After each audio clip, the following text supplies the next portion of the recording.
I was going to teach you guys how to use the trifold. And I wanted to jump in the car and show you guys how I use my trifold, how I use my license registration and proof of insurance put together so smoothly, how my hands are already up at touchdown position before the cop comes up. I've got my license registration proof of it. I have everything ready to go up here. The very first thing that you want to do, since you're being pulled over by the cops, you want to establish your touchdown position with your arms. Do you see how I'm doing it? You see how I'm doing it? This arm is up and in the window, just like a goalpost. My hand can be seen right here through the window. This is the first step that you're going to do to establish that you are not armed. The cop's behind me. He's got his lights on. I'm going to establish touchdown position with my arms. I don't want to die because I got pulled over and my hands weren't at a touchdown position. Do you see that? I don't want that cop to kill me. I have established my touchdown position.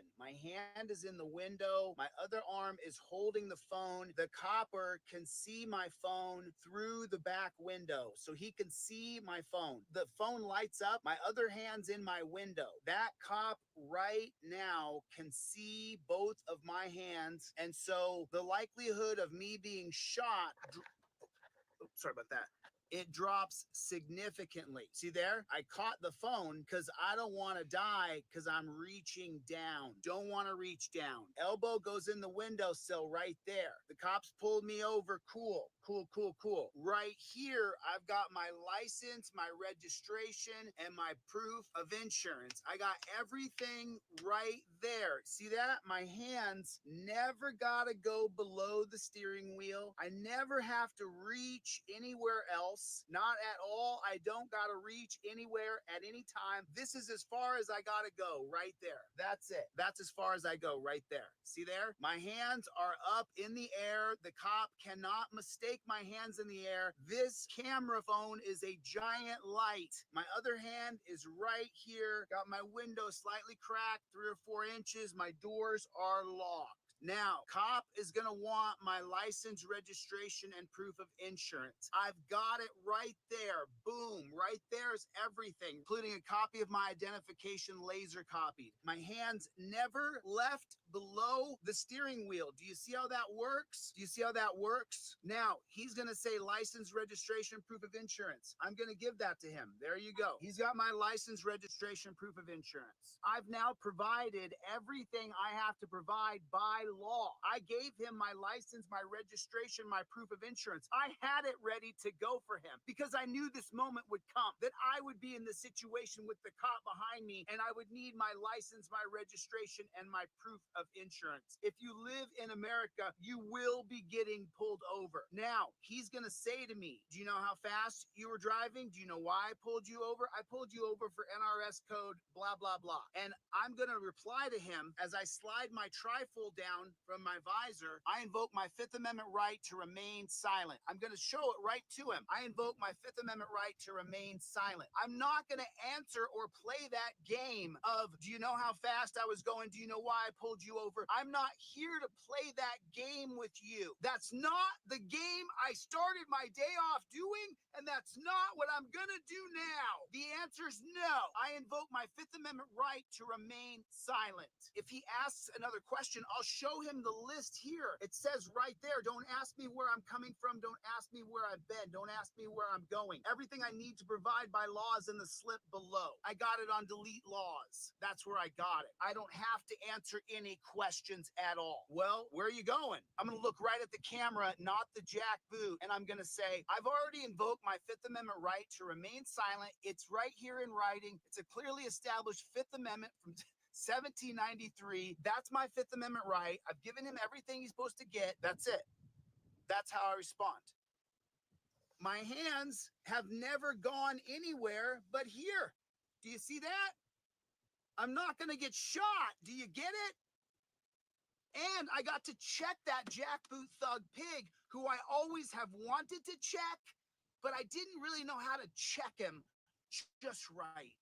By invoking your Fifth Amendment right, he cannot ask you another question. His questioning ability has come to an end. You guys have seen me do it on the DUI stop. When I went through the DUI checkpoint, he said, "Do you have anything to drink tonight?" And I said, "I invoke my Fifth Amendment right to remain silent." And he said, "Have a nice night."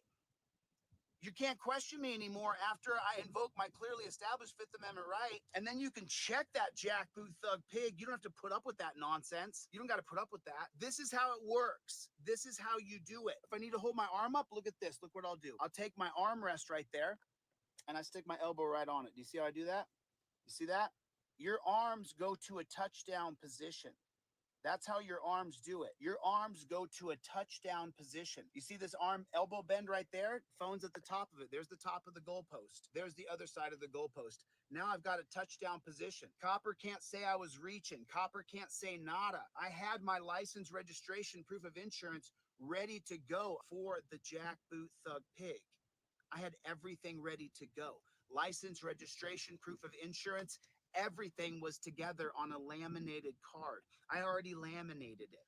I took my time to do it because I don't want this jackboot thug pig to have any kind of power over me. I gave you everything I have to give you required by law.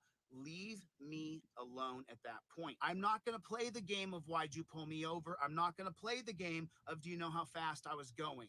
No, no, no, no, no.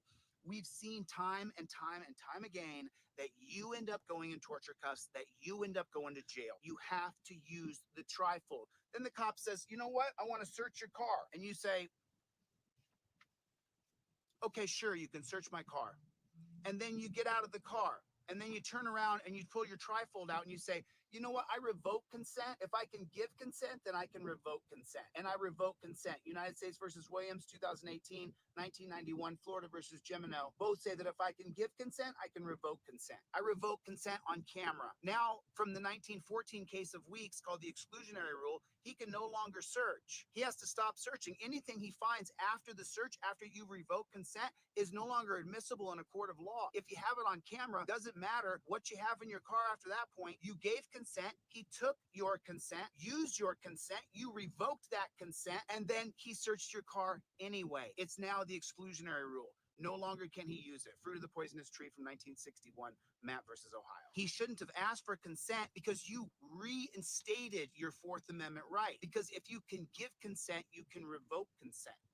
You have to have the trifold on you. You have to have it done properly. This is your position. Copper can't say he's scared. Look at that. You can see both of my limbs. You can see everything. My hand's up here.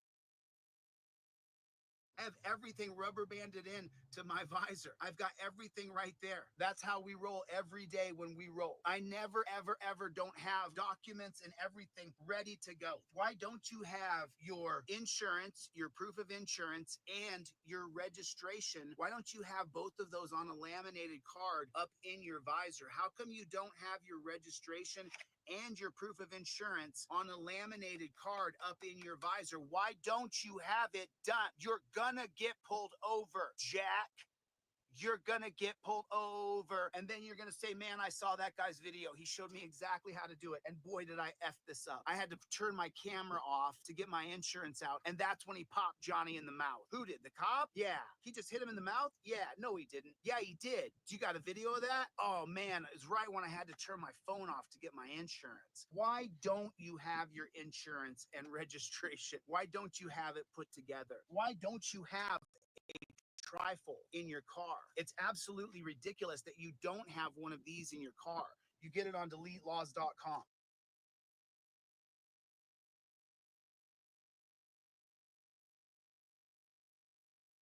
Welcome once again to Leto's Law. Here's Steve Leto. I got a press release the other day, as did many of my viewers, from the Institute for Justice.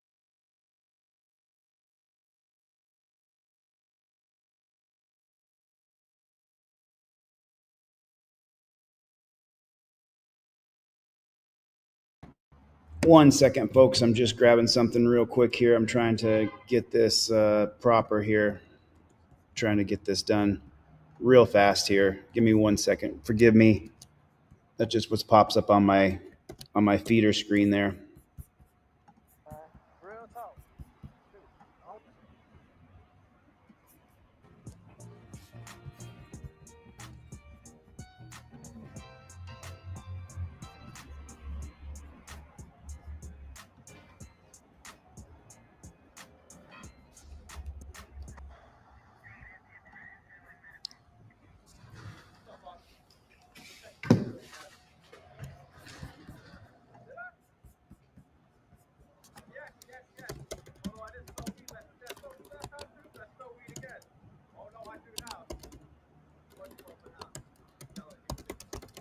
Keep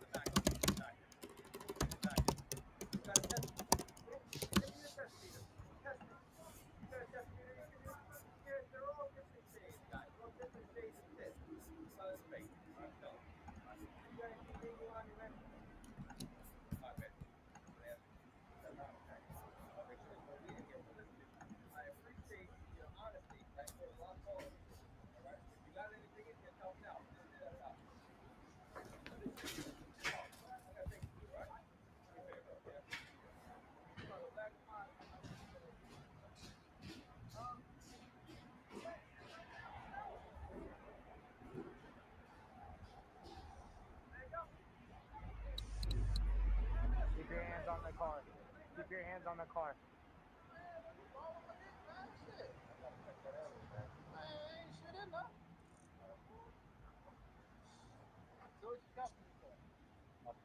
Because you're not listening to my orders. You're telling me to do something. Because you touched my dick. That's why. You grabbed my penis. What the fuck am I supposed to do? You ain't got to do nothing. That ain't how you search nobody. You invaded.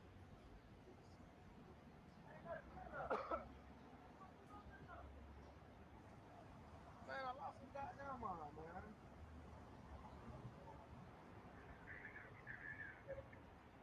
Nothing in the car, right? Hey,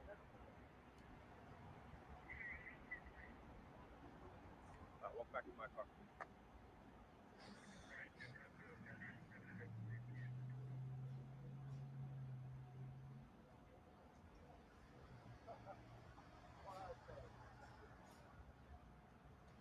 One more time, you're right. Put me in the car for? I'm putting you in the car, man. I'm just trying to protect your privacy, okay? Got any gloves on you? And listen, when you get done, I need an apology, man. Real talk. Don't worry about it. No, I gotta do my job. Okay. It's already.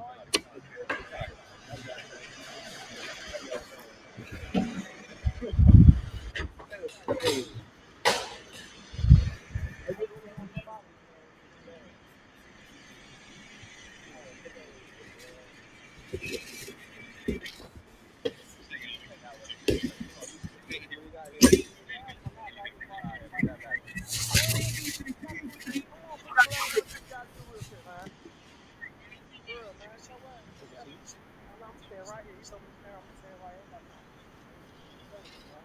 Man, grab my big piece for no reason. Since when did they start that? Huh? Can you tell me that? When did they start that? Bro, I growing up on these streets, bro. It don't matter what you gonna hide your where you gonna hide your dope, bro. You gonna hide it right in your ball sack. Since when have y'all started grabbing people's dick? It ain't about grabbing nobody's dick, bro. It's about hiding your shit. It don't matter, but since when have you started grabbing people's dick, invading their privacy? Ain't nobody trying to do that. That's what you did. If you want to go and complain, go complain. That's what you did. That's how we do it out here.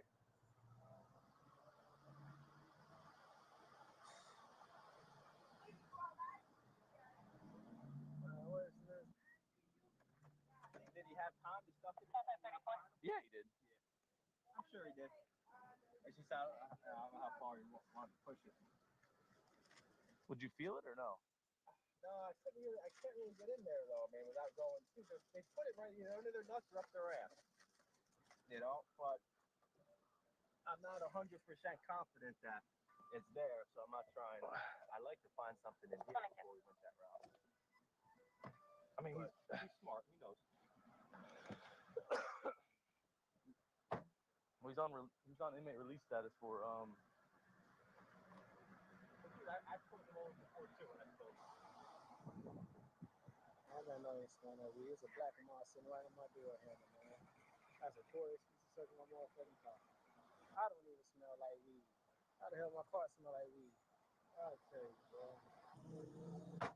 well, he was at 13%, so I guess I can go write him a ticket. Huh? So I guess I can go write him a ticket. How's his license good? Yeah. Everything else is good. Has he got a fuse box on that side? No. He's got something open here, but I don't smell anything, so. I don't smell it anymore. Rock. You know what that means. Is there a trunk button? Yeah, I don't smell it anymore either, Dan. Yeah, I hit it already.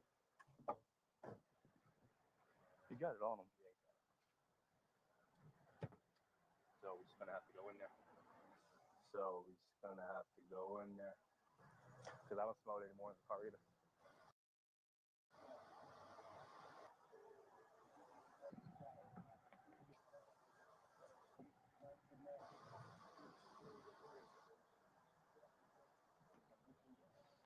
It ain't back here.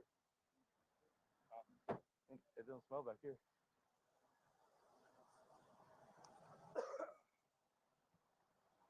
You want me to go in? I'll just start right. Nah. Hey, but honest to God, too, man, that's not 13%. Y'all need it, bro. It is, bro. Oh, it ain't, man. Okay. Listen, your car doesn't really smell like weed anymore. I know it don't. It's a black and mild. But it don't smell like weed anymore. After we took you out and I put you over here, man. I don't even smell like weed, man. I told you that from the get-go. It's a cigar right in my door. But you come grab all of my dick and shit talking about it smell like weed, man. Come on now. Is it weed flavored? What you mean? Go hit the cigar yourself, man. Go hit the cigar yourself, man. Ain't nothing in there, man. All right, bro. As long as there ain't. Damn. Then you just leave him with a ticket. For what? For the tent, man. Man, listen, I'm telling you, my tent is not 13. Then go How about we go to the tent place where I got it done at? They'll even tell you it's not 13. You got some millies in there. Ain't nothing in there. Probably some change or something. I don't know, man. Now my car don't smell. So what you still searching me for? My car don't smell like weed. Because you're smelling like weed. Oh, nah, I smell like weed. How the hell? You were in your car. I took you out of your car. Your car doesn't smell like weed anymore. But I smell like weed. But you smell that like don't make weed. no sense. How? Back up a little bit. How? What the hell are you doing? So they allowed to do all this? But my car don't smell like weed, but he's still searching me? What is he doing? Ain't nothing in there. Why? Man, listen, man. See what that's crazy, man. Yeah, exactly. Exactly. Why y'all in my shit, man? What the fuck is wrong with you? There ain't nothing there. Shut your mouth, okay? I gotta search you to make sure there ain't nothing in here. So stop. Exactly. Come on, now. How you like that? Anything in your ass? Ain't nothing in there, man. What the fuck wrong with this man, man? I hope your hands smell like ass too when you get done. Really? Go ahead. Stick your finger in there. That's right. Hope your hands smell like straight ass. That's why I got the gloves. I don't give a fuck. Crazy as fuck, man. Did you just smoke? Look at that. Ain't nobody smoking that, man. I told y'all smoke. Alrighty. Exactly what you smell. Alrighty. So what's the moral of the story on this stop right here? Is that he should have had his trifold and he should have invoked his Fifth Amendment right. What is going on out there in the land of the unfree America? Sorry, I was busy. I'm trying to finish Constitutional Law Scholar, but welcome to Delete Laws. Thank you for coming. I appreciate it. We have slowly but surely built this Constitutional Law Scholar board game. But today I'm doing a fundraiser for Jeremiah Payne from Auditors of America. He is backstage. And just so you guys know, I already did this fundraiser quietly. I sent off text messages to a bunch of people. And I had one donor come in and say, hey, Chili, I'll cover it. And get as much of it to me as you can back. He didn't even say that. But I said, I'll get as much as I can to you back because I wanted to give it back. So here's the donations that we did. If you guys remember, here's the monies that you guys sent in. It's right here in the community tab. I will drop this community tab right here in the chat if you guys want to check this out. These are your donations from last, I believe it was on, the date is on here, November 26th. So these are the people you guys all donated to Don. If you add all this up, it ends up being about 380, and then plead the fifth, put in 25 or something like that, and then I threw in another 10 or 15, and so that equals almost 700 for Don Newman. And these are the receipts. I sent the money. This was before. This was 11/14. This is money we sent in before. So here's 11/26. We sent in Dawn 120, and Danelle Brown, I believe she covered that. The fee there on 11/26, and then on 12/3 we sent in another $125 for Dawn, and then on 12/10, which was just day before yesterday, we sent in another $100 for Dawn for her books. So we still have approximately another $60, $80 on the books that we're going to send in to Dawn. So that is going to happen. I'm going to finish that up. So then that'll be 400. And I tried to plan it out so she would have some money for Christmas, but I don't like to do fundraisers typically. So if you guys are unfamiliar with a channel called Auditors of America, I will show you this gentleman's channel right here. Is that it? Is that it? Auditing America? No, that's not it. That's not it. Jeremiah Payne. Let me put it in there like that.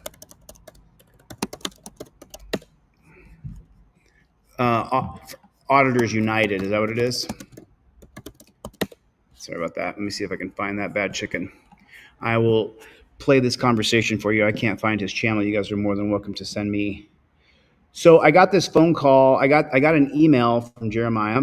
I got a text message from Jeremiah. And so if you guys would, I'm going to, someone just put in 50.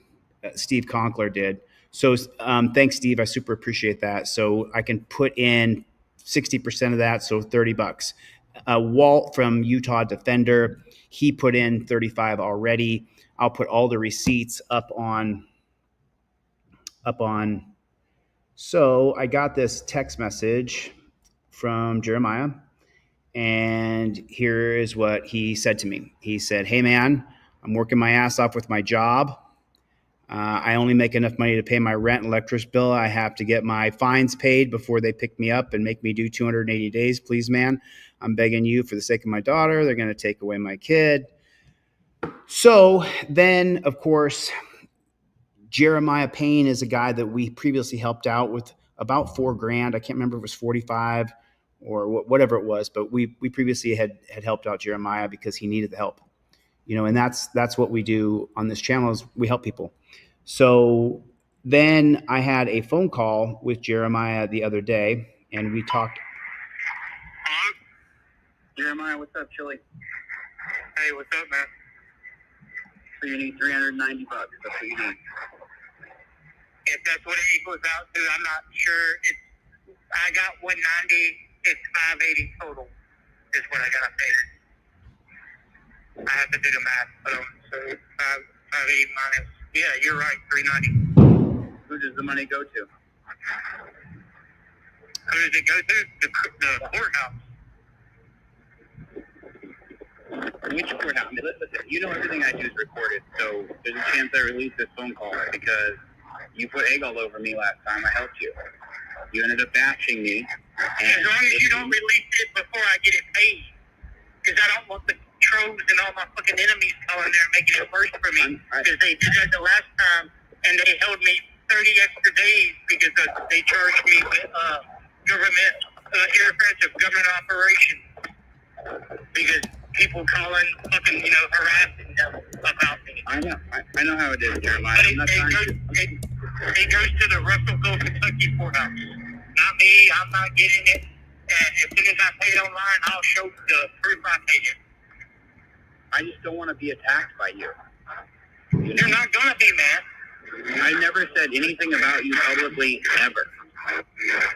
And you went on this escapade, bashing me, and I apologize to you for that. We had a text fight because you wouldn't stop and leave me alone. You kept telling me it's my responsibility, and I was like, fuck you, dude, leave me alone. I never told you it was your responsibility. I said, I know it's not your responsibility, but I was just begging you for help. And that's when you got mad at me because you thought I intentionally missed the court date. Hey, Greg, if you could put up my Venmo, Cash App, and PayPal. We're only going to raise $440. That's what the raise is tonight. We already paid his fees, and you'll hear in a second the reason why we paid his fees. And I had to call a couple donors and ask them just to put money in right away to pay his fees. And if you keep listening, you'll hear. But hey, Greg B, can you put up my Cash App, Venmo, PayPal, and Zelle so I can put it on the screen? Let's try to raise this 440, and then let's watch some cop videos and talk about the board game I've created, Constitutional Law Scholar. And let's just hang out and visit with each other a little bit. But I want to get this fundraiser done as quick as we can. So because we already paid this. A big donor came in and said, I'll just cover it. So trying to get that money back. I didn't even know they had set a court date for me. Right, but I had got you a ride to go to the court. I had jumped through all these hoops for you, paid your rent for a month in advance, so you had a month to make more money, and then you missed your court date, and I was really pissed off. You got me a ride to the court in Tennessee. It wasn't for the one in Russellville. But the one in Russellville, we didn't even know we had. The one in Russellville, the first one I went to, and they told me that because I found it out and everything, they said as long as you stay out of Russellville, you're gonna have no issues. Well, and they said you gotta pay the fines off and everything, right? But they didn't give me no time limit or nothing to do it in, and just said pay your fines off and you'll be done. And then apparently 3 months went by, and so they set a court date up for me because I hadn't paid on the fines, and I didn't know about it. They said they notified me by email, which I never got. To this day, there's nothing in my email about, a court date or anything. And the next thing I know is there's a warrant on me because of failure to appear. I would have went to the court date. That's the last thing I would have did was miss after $1,500 had been paid to get me out. So that's what's happened, and cool. Dan Hanlon just came in. So listen, I really, I've been doing fundraisers for almost 4 years now, and I have never in the history of me being in front of the camera and speaking and working as a leader, I have not ever done a fundraiser between Thanksgiving and Christmas. Not one time ever in the history of me being on camera and talking to people. And the problem is that, and I know a couple of you guys have a little bit of, listen, all right. So let me just show you what we did. And this is the reason why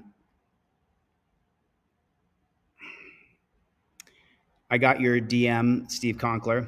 So I got Autos American here, and let me just show you the receipt real quick because we already paid this. And so I'm trying to recoup some of this money. And here is the receipt for the money we paid yesterday for Jeremiah's right here, right there. I'm going to take his card off there so you can't see his card. This is the money yesterday that we paid for his bail that was due, Jeremiah Payne, and it was paid yesterday, last night. So I'm doing a fundraiser for $440. If you can donate in 20, I'm sorry to ask you guys on Christmas time.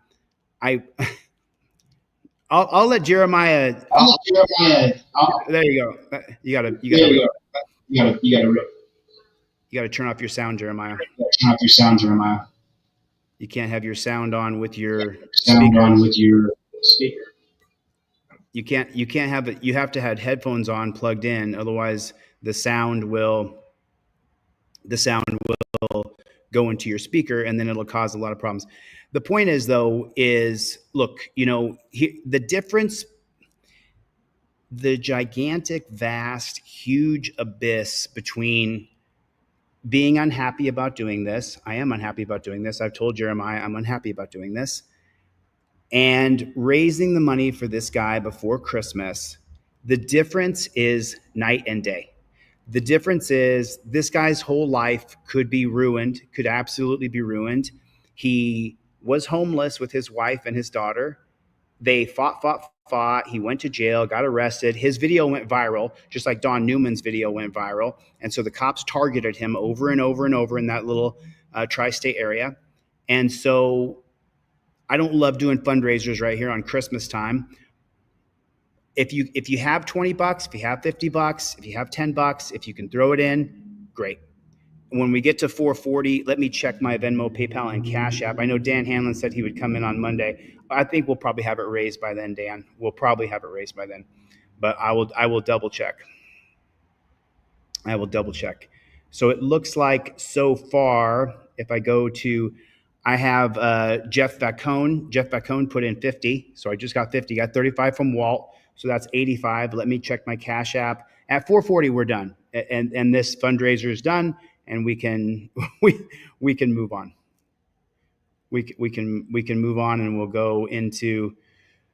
Okay, so that was the last one. I have Walt, who put in 35. Walt from Utah Defender channel. He put in 35. So 50, 35, 85. I don't have anything on Cash App yet. Let me check PayPal here real fast and see if anything came in on PayPal. I'm sorry to do a fundraiser right before Christmas time, but if Jessica Kerstad just put in a donation, Gary B, is it okay? He donated for Dawn and for Hendry, but I want to, Gary B, if it's okay, I'm going to transfer that donation over to this one because we already put money in for Hendry this week and we put money in for Dawn this week.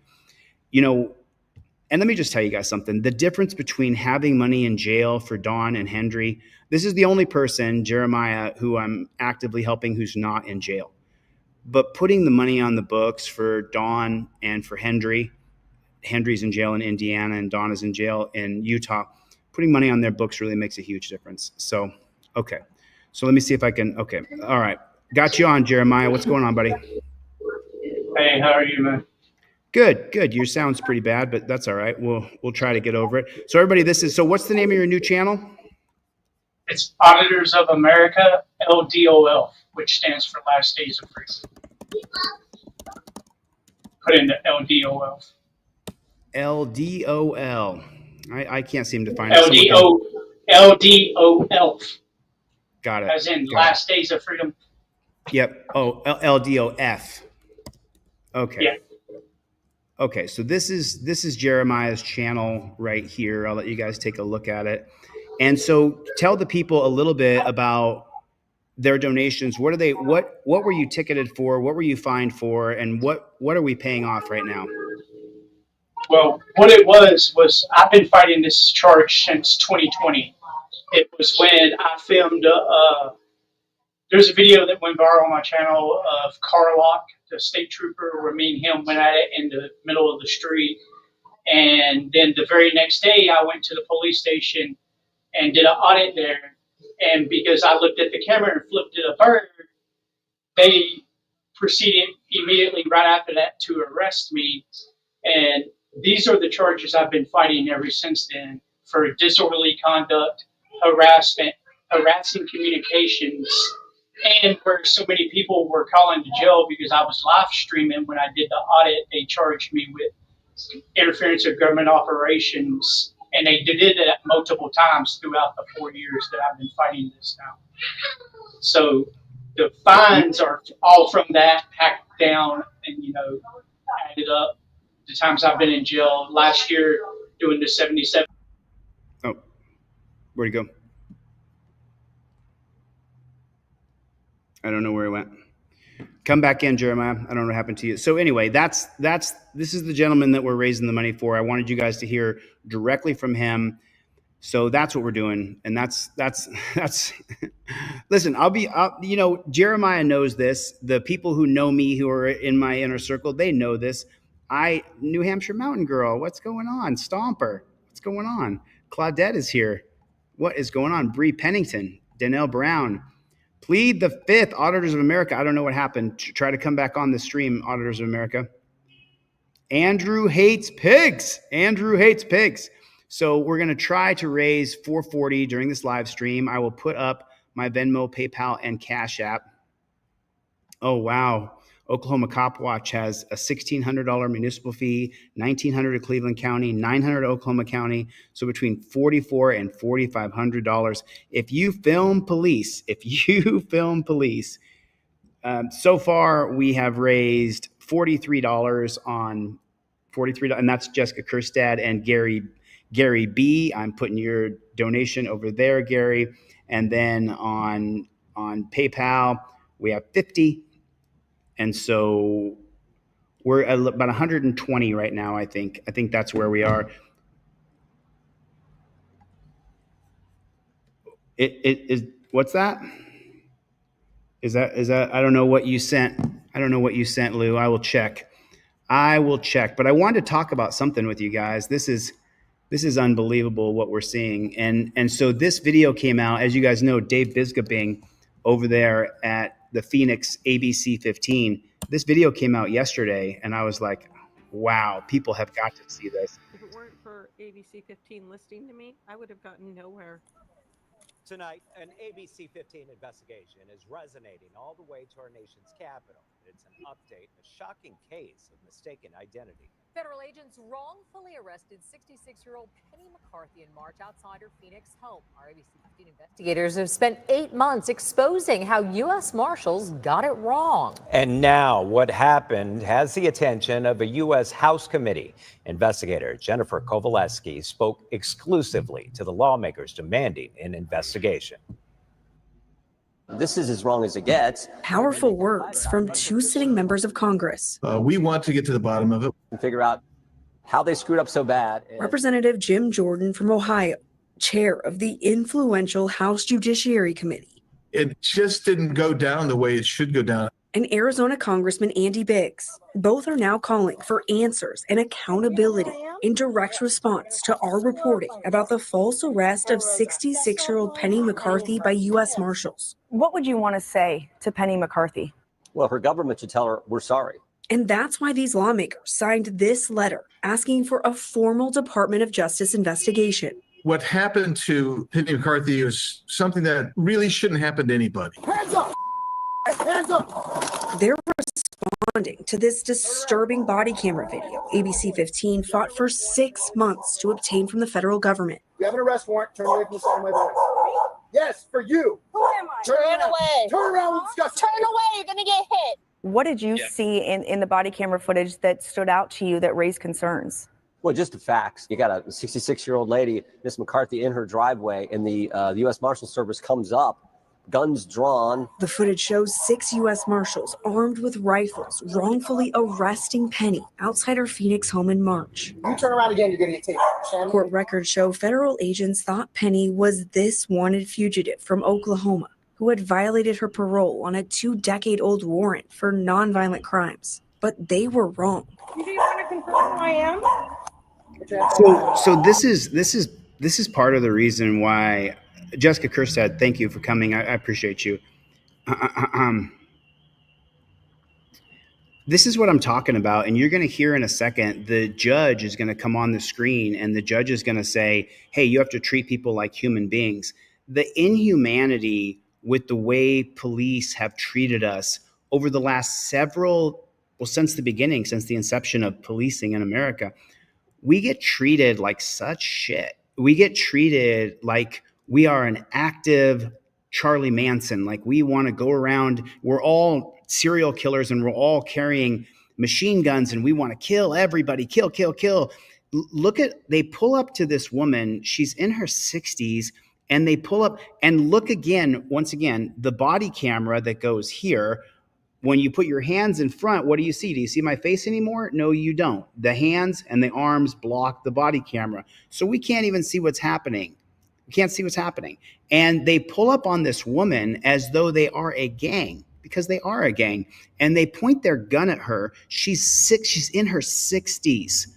And they have a mistaken identity. And she's as calm as a cucumber. And she's like, hey, are you sure you don't want to run my ID and make sure that I'm me? You sure you don't want to do that? And they say, no, we'll worry about that later. Put your hands behind your back. We'll discuss this later. Never discussed it later. Stop moving and stop looking back. Stop looking back. She asked, I think you got the wrong person. They threatened to tase her, and they detain her for 24 hours. And of course, they got the wrong individual. Penny, your reaction to this letter? I'm loving it. I love how it was written. I love the truth behind it. I'm thrilled. The lawmaker's letter to the Inspector General says, we are very concerned at both the Marshals' carelessness and excessive force during this encounter. The U.S. Marshals' lack of regard for Mrs. McCarthy's due process rights is very troubling, and oversight is necessary to ensure similar abuses do not happen in the future. The big question is why? Even if you have the right person, it's a 66-year-old lady. Okay, so this is the whole thing that our government, politicians, we live in a Republican country. Everybody says this is a democracy. We do not live in a democracy. We live in a constitutional republic. A constitutional republic means that we have a Republican form of government, not Republican, Democrat, the political parties. We have a Republican form of government. This is that right there. Now, Jim Jordan is obviously a Republican, but if he was a Democrat, he would still be a Republican form of government. He represents us.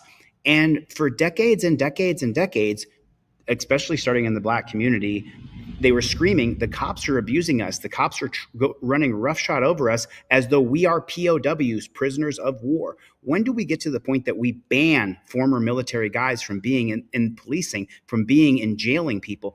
And we have to get rid of jails altogether. Rising Tides, I got your donation, $50. Thank you so much, man. I will give an update shortly, but I want to thank you, Rising Tides. Lou, I appreciate you, man.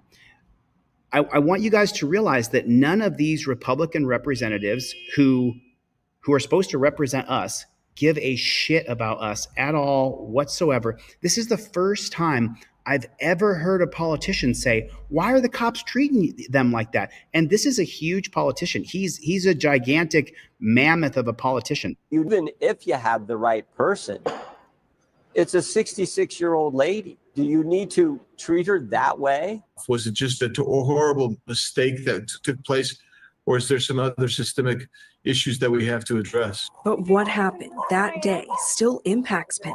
I want to go back to believing in the America I believed in before this happened. I want that. I want what I've raised and taught my kids to believe is true. Sorry. It's not true. I just don't know that I do anymore. So, sorry. It's been an emotional journey for Penny. It is a wild case of mistaken identity. During the past 8 months, the ABC 15 investigators have aired a half dozen reports exposing critical mistakes by the federal government in this case. A day after our first investigation aired in April, prosecutors dropped the case against Penny. Case number 24-5070MJ. Then we obtained the court audio recording the day after Penny was detained. I'd like to know why this person was arrested as Ms. Rozak. Which showed even the judge questioned Penny's arrest. But it is strictly based upon information that they had, Facebook postings, that led and some aliases. But a full fingerprint analysis would confirm what Penny knew all along. Her fingerprints weren't a match. There was no innocent until proven guilty in this. How did you learn about what happened to Penny McCarthy? You're reporting. The fact that you guys were reporting on this actually brought it to our attention. And if you hadn't reported on it, it likely would have gone without notice of myself and the chairman of the Judiciary Committee, Mr. Jordan. After lawmakers sent this letter to the DOJ, Representative Biggs says he spoke with the U.S. Marshal Service. They welcome an investigation. They also want to get to the bottom of it. They have questions as well. We've got to tighten this ship up. I mean, this can't go on. I want this to go as high as humanly possible, and I want somebody to shine a light on this. Now, 8 months after Penny was wrongfully placed in handcuffs and detained in federal custody. It certainly gives me hope compared to everybody else telling me that you just can't touch these people. Here's the bottom line. The Inspector General has exclusive authority to investigate this kind of misconduct. Representative Biggs says it could take 6 months to a year to complete. Both lawmakers are asking for findings and recommendations in that letter. Okay, I've got some recommendations. I have some recommendations. Cops can't pull out their guns unless they're fired upon. How about that? Cops cannot detain you and put you in torture cuffs unless they first ask you, are you willing to get in the car and come with us? Because you're under arrest, so you have to come with us. You have two options. Option A, you can get in the car and come with us and no one's going to touch you. We're going to do a little pat down, make sure you don't have a gun on you. Option number 2, we tackle you, put chains on you, put you in a cage and drag you down to the dungeon. There's a couple changes. Cops cannot shoot their guns unless they are fired at. How about that?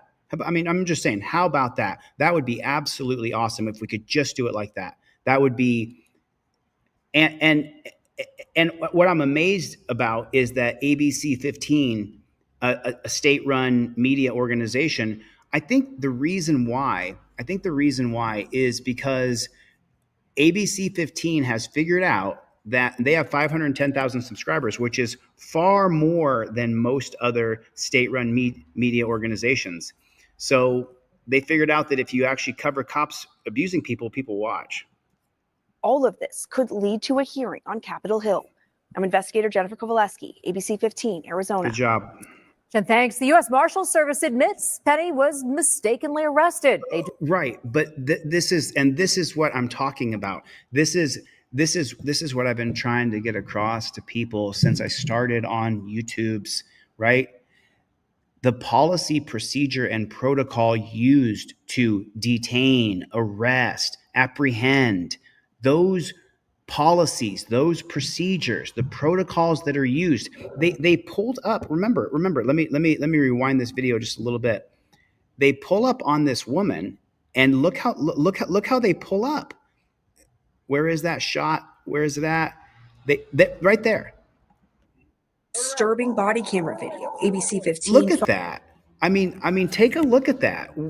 How they pull up in a car, and I'm sure it's a police car, maybe an armored car, and they pull up and they point a gun out the door and say, "Hey, are you Penny?" Why would you do that? 90% plus of Americans got the in 2021. I didn't get it. I'm a pureblood. But over 90% of Americans took that just blindly because everybody else wanted them to. They were willing to acquiesce because Arnold Schwarzenegger, fuck your freedom, right? I can never look at Arnold Schwarzenegger, Jimmy Kimmel, Jimmy Fallon. I can't watch their shows anymore because they peddled poison to people. I can't even look at them. The American people, humanity, human beings, the species of humans, we are the most giving, loving, empathetic, amazing creatures on all of Earth. Human beings at our best are the best part of Earth, period. And at our worst, we are the worst part of Earth. People are willing to go with authority. You don't have to pull up like you're a jump out crew and put a gun up. And listen to the words this filthy pig says. Fought for 6 months to obtain from the federal government. You have an arrest warrant. Turn away from the sound of my voice. We have an arrest warrant. Turn away from the sound of my voice. Does she look like a threat? She's wearing khaki shorts and sandals. Yes, for you. Who am I? Turn away. Turn around. We'll discuss it. Turn away. You're gonna get hit. Turn around. Look away. You know, 70, 80, 90% of the jail guards in Cloud County Detention Center were absolute, total jackboot thug pig scumbags. And that's what they did for you when you were in the dungeon. You had to put your face on your bed. Don't look at me. If you looked around, they would attack you. I saw it plenty of times. And so now we're seeing the exact same thing in the streets of our country constantly. Let me ask you guys a question. Did you guys get a notification? Houston hot dog, what is going on? You know, look, I understand that I'm really busy doing Constitutional Law Scholar. But it's just frustrating that the social media companies will put a filter over your channel. This is just like the Twitter files. I mean, look, I don't know how many people are on the main channel, but there's just over 200 people across 6 channels. As if.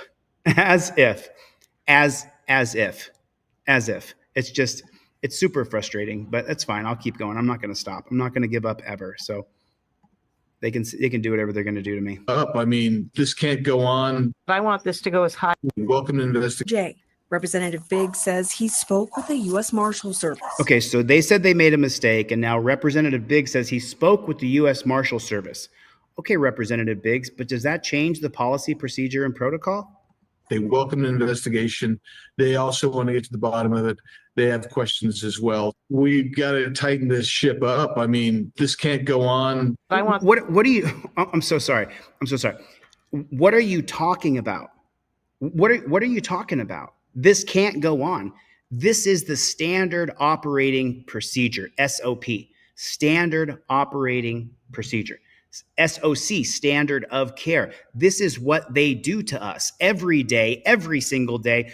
You know, for me to do Constitutional Law Scholar, I literally have to ignore 50 people a day who contact me and say, dude, So do the math for you. 50 people a day contact me at least, and there's 100 people watching on the main channel with 625,000 subscribers. We are right over the target. It's policy, it's procedure, and it's protocol. You can cover all the cop videos you want. You can go out and audit police. You can file lawsuits. You can do all that stuff.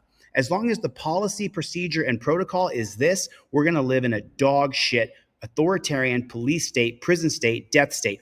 And this part right here, this just This letter to the this just chaps my. Hey, Representative Biggs says he spoke with the U.S. Marshal Service. He spoke to them. Oh, thanks for talking to them. Did they change their policy of jumping out and pointing guns at people? Welcome to investigation. They also want to get. You don't need an investigation, Mr. Biggs, whatever his name is. You don't need an investigation. It's your policies, procedures, and protocols that are inhumane, brutal, and barbaric. Do you not get it? How fucking stupid are you, bro? Get to the bottom of it. They have questions as well. We got to tighten this ship up. I mean, this can't go on. I want this to go as high as humanly possible, and I want somebody to shine a light on this. Honey, I am shining a light on it. I'm sitting here telling you their policy, their procedure is to pull out and point guns at you. And then the arresting process or the detainment process is even more heinous. It's even worse. You getting detained is you are now a prisoner of war. Now, 8 months after Penny was wrongfully placed in handcuffs and detained in federal custody. It certainly gives me hope compared to everybody else telling me that you just can't touch these people. Here's the bottom line. The Inspector General has exclusive... No, Jennifer. Okay, so I'm gonna hear you out, like Kanye said to Taylor Swift. Touch these people. Here's the bottom line. The Inspector General has exclusive authority to investigate this kind of misconduct. Representative Biggs says it could take 6 months to a year to complete. Both lawmakers are asking for findings and recommendations in that letter. And all of this could lead to a hearing on Capitol Hill. I'm investigator Jennifer Kowaleski, ABC 15. Okay, but if it leads to a hearing on Capitol Hill, what are we going to be talking about? We're going to talk about this isolated incident where they a mistaken identity claim. And so now if you're not sure of identity, you have to follow these different policies, procedures, and protocols. Or are we going to talk about the fact that you get to pull the up on me and put your gun out the window and say, turn around, don't look at me, turn away from my voice? They are not God. They are not God. You don't get on your knees, lay on your belly. You know, it's just, here's a call out. Here's a big call out, okay? And I'm sure that he will never see this message. But let me just do a call out. If you guys want to share it, you can share it. This is a call out to Dana White. Dana White started the UFC 25 years ago or so. In the past 25 years, what have we learned about fighting MMA, pancration, jiu-jitsu, judo, whatever it may be? It is an unnatural thing for you to lay on your belly and give the back of your neck to a predator who's screaming at you. It is not natural. Hey, Uncle Dana, you're so rich, hundreds of millions of dollars, 65,000 pairs of shoes. Why don't we create a detainment apparatus from the front? Because people's natural inclination when they get attacked by police are to lay on their back and put their hands up in front of them. And the police have a policy, procedure, and protocol that forces you to flip over on your belly. Well, people are not going to roll over on their belly. Fight, flight, or freeze. Once you are in fight, flight, or freeze, you will not roll over on your belly. Your brain may tell you roll over on your belly, but your body, your cerebral cortex, it won't allow you to roll over on your belly. Dana White, I know you're a gigantic cop lover, brother. Why don't you take your time to make humanity better? Because Dana White, of all people, he knows it is not natural for me to lay on my belly and expose the back of my neck to predators. There has to be a detainment device from the front. People will go to their back and defend themselves like this. That's what will happen. So that's the only guy who I think could actually get it done. Arizona. And thanks. The U.S. Marshals Service admits Penny was mistakenly arrested. Agency said it does not comment on administrative investigations, but did say in a statement, "We regret any inconvenience caused to Ms. McCarthy." Oh, do they regret any inconveniences? They regret the inconveniences? No, no, bro. No, no. I'm so sorry. Forgive me. Inconveniences? You mean the nightmares and the PTSD that never goes away? Her complete distrust in government? Her fear of police for the rest of her life? Is that what you're talking about? You regret that you caused her any discomfort? You fucking pigs. You dirty, nasty, disgusting pigs. Really, really. I can't see the statement because the videos are covering it up. But to say that you apologize for any inconvenience, Rebel Studios, I see you. I just haven't talked to you, and I don't know your story. I've seen your videos a few times. We haven't talked ever, Rebel. I know that you want help, man. I don't do fundraisers between Thanksgiving and Christmas. I just don't do it. This guy, Jeremiah Payne from Auditors of America, Last Days of Freedom, if we didn't do the fundraiser for him, it would ruin his life. He would be completely ruined now, right now. And this put an amazing amount of pressure on me.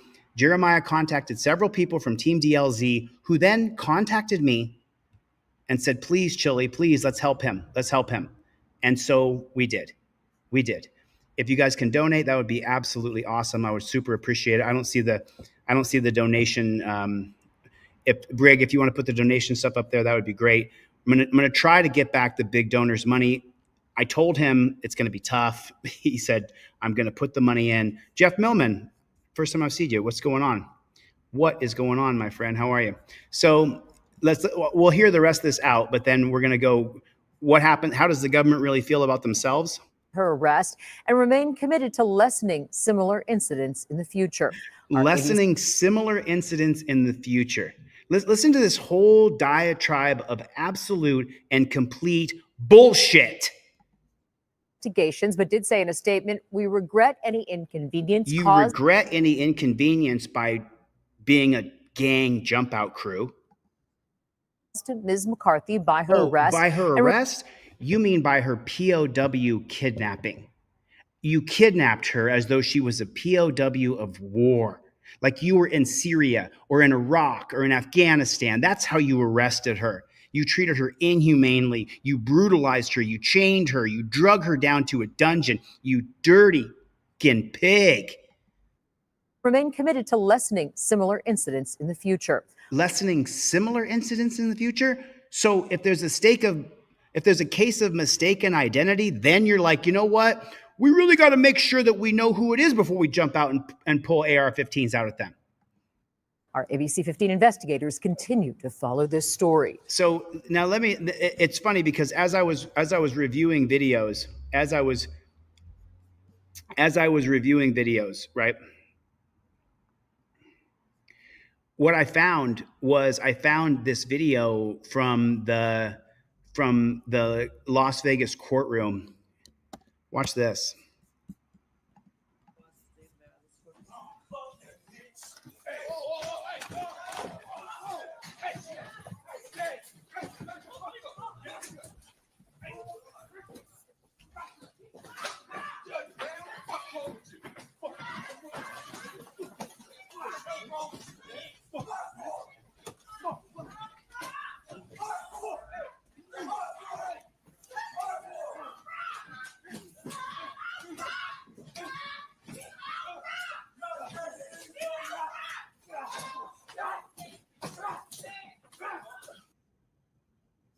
Look at that. Is it frozen? So this isn't the exact one that I wanted to show. This guy got 30 or 40 years in prison. They sentenced him to 30 or 40 years of prison. Literally 30 or 40 years of prison.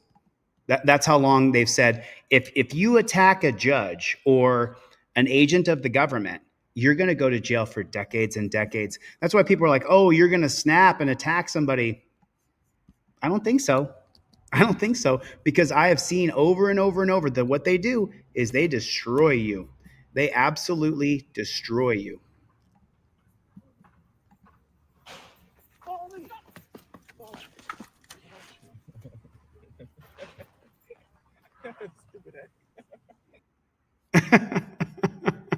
Let's watch this one more time. Watch the pigtail. Here goes the pigtail.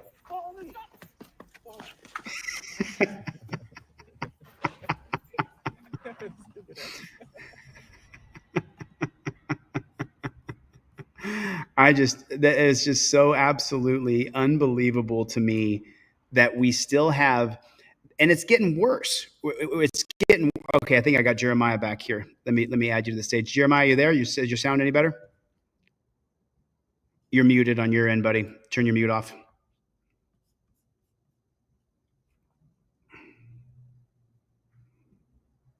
I can't hear you at all, Jeremiah. I'm sorry, man. Try it again. Try it again. Try it again. Oh, we have an old supporter who's here. Came by. Thanks for coming by, brother. Appreciate you coming by. Glad you stopped by for a minute. It was good to see you, dude. Yeah, me too, Danielle. I just, you know what I'm saying? You got, what I'm focused on right now is Constitutional Law Scholar, finishing this board game and making sure that we help as many people as we possibly can. I want to make sure that we have money on Craig Henry's books through Christmas and that we have money on Don Newman's books through Christmas. That's my goal right now. That's what I want to do right now. So let me try it again. Do I got you back, Jeremiah? Let me see. You got your sound ready? Negative.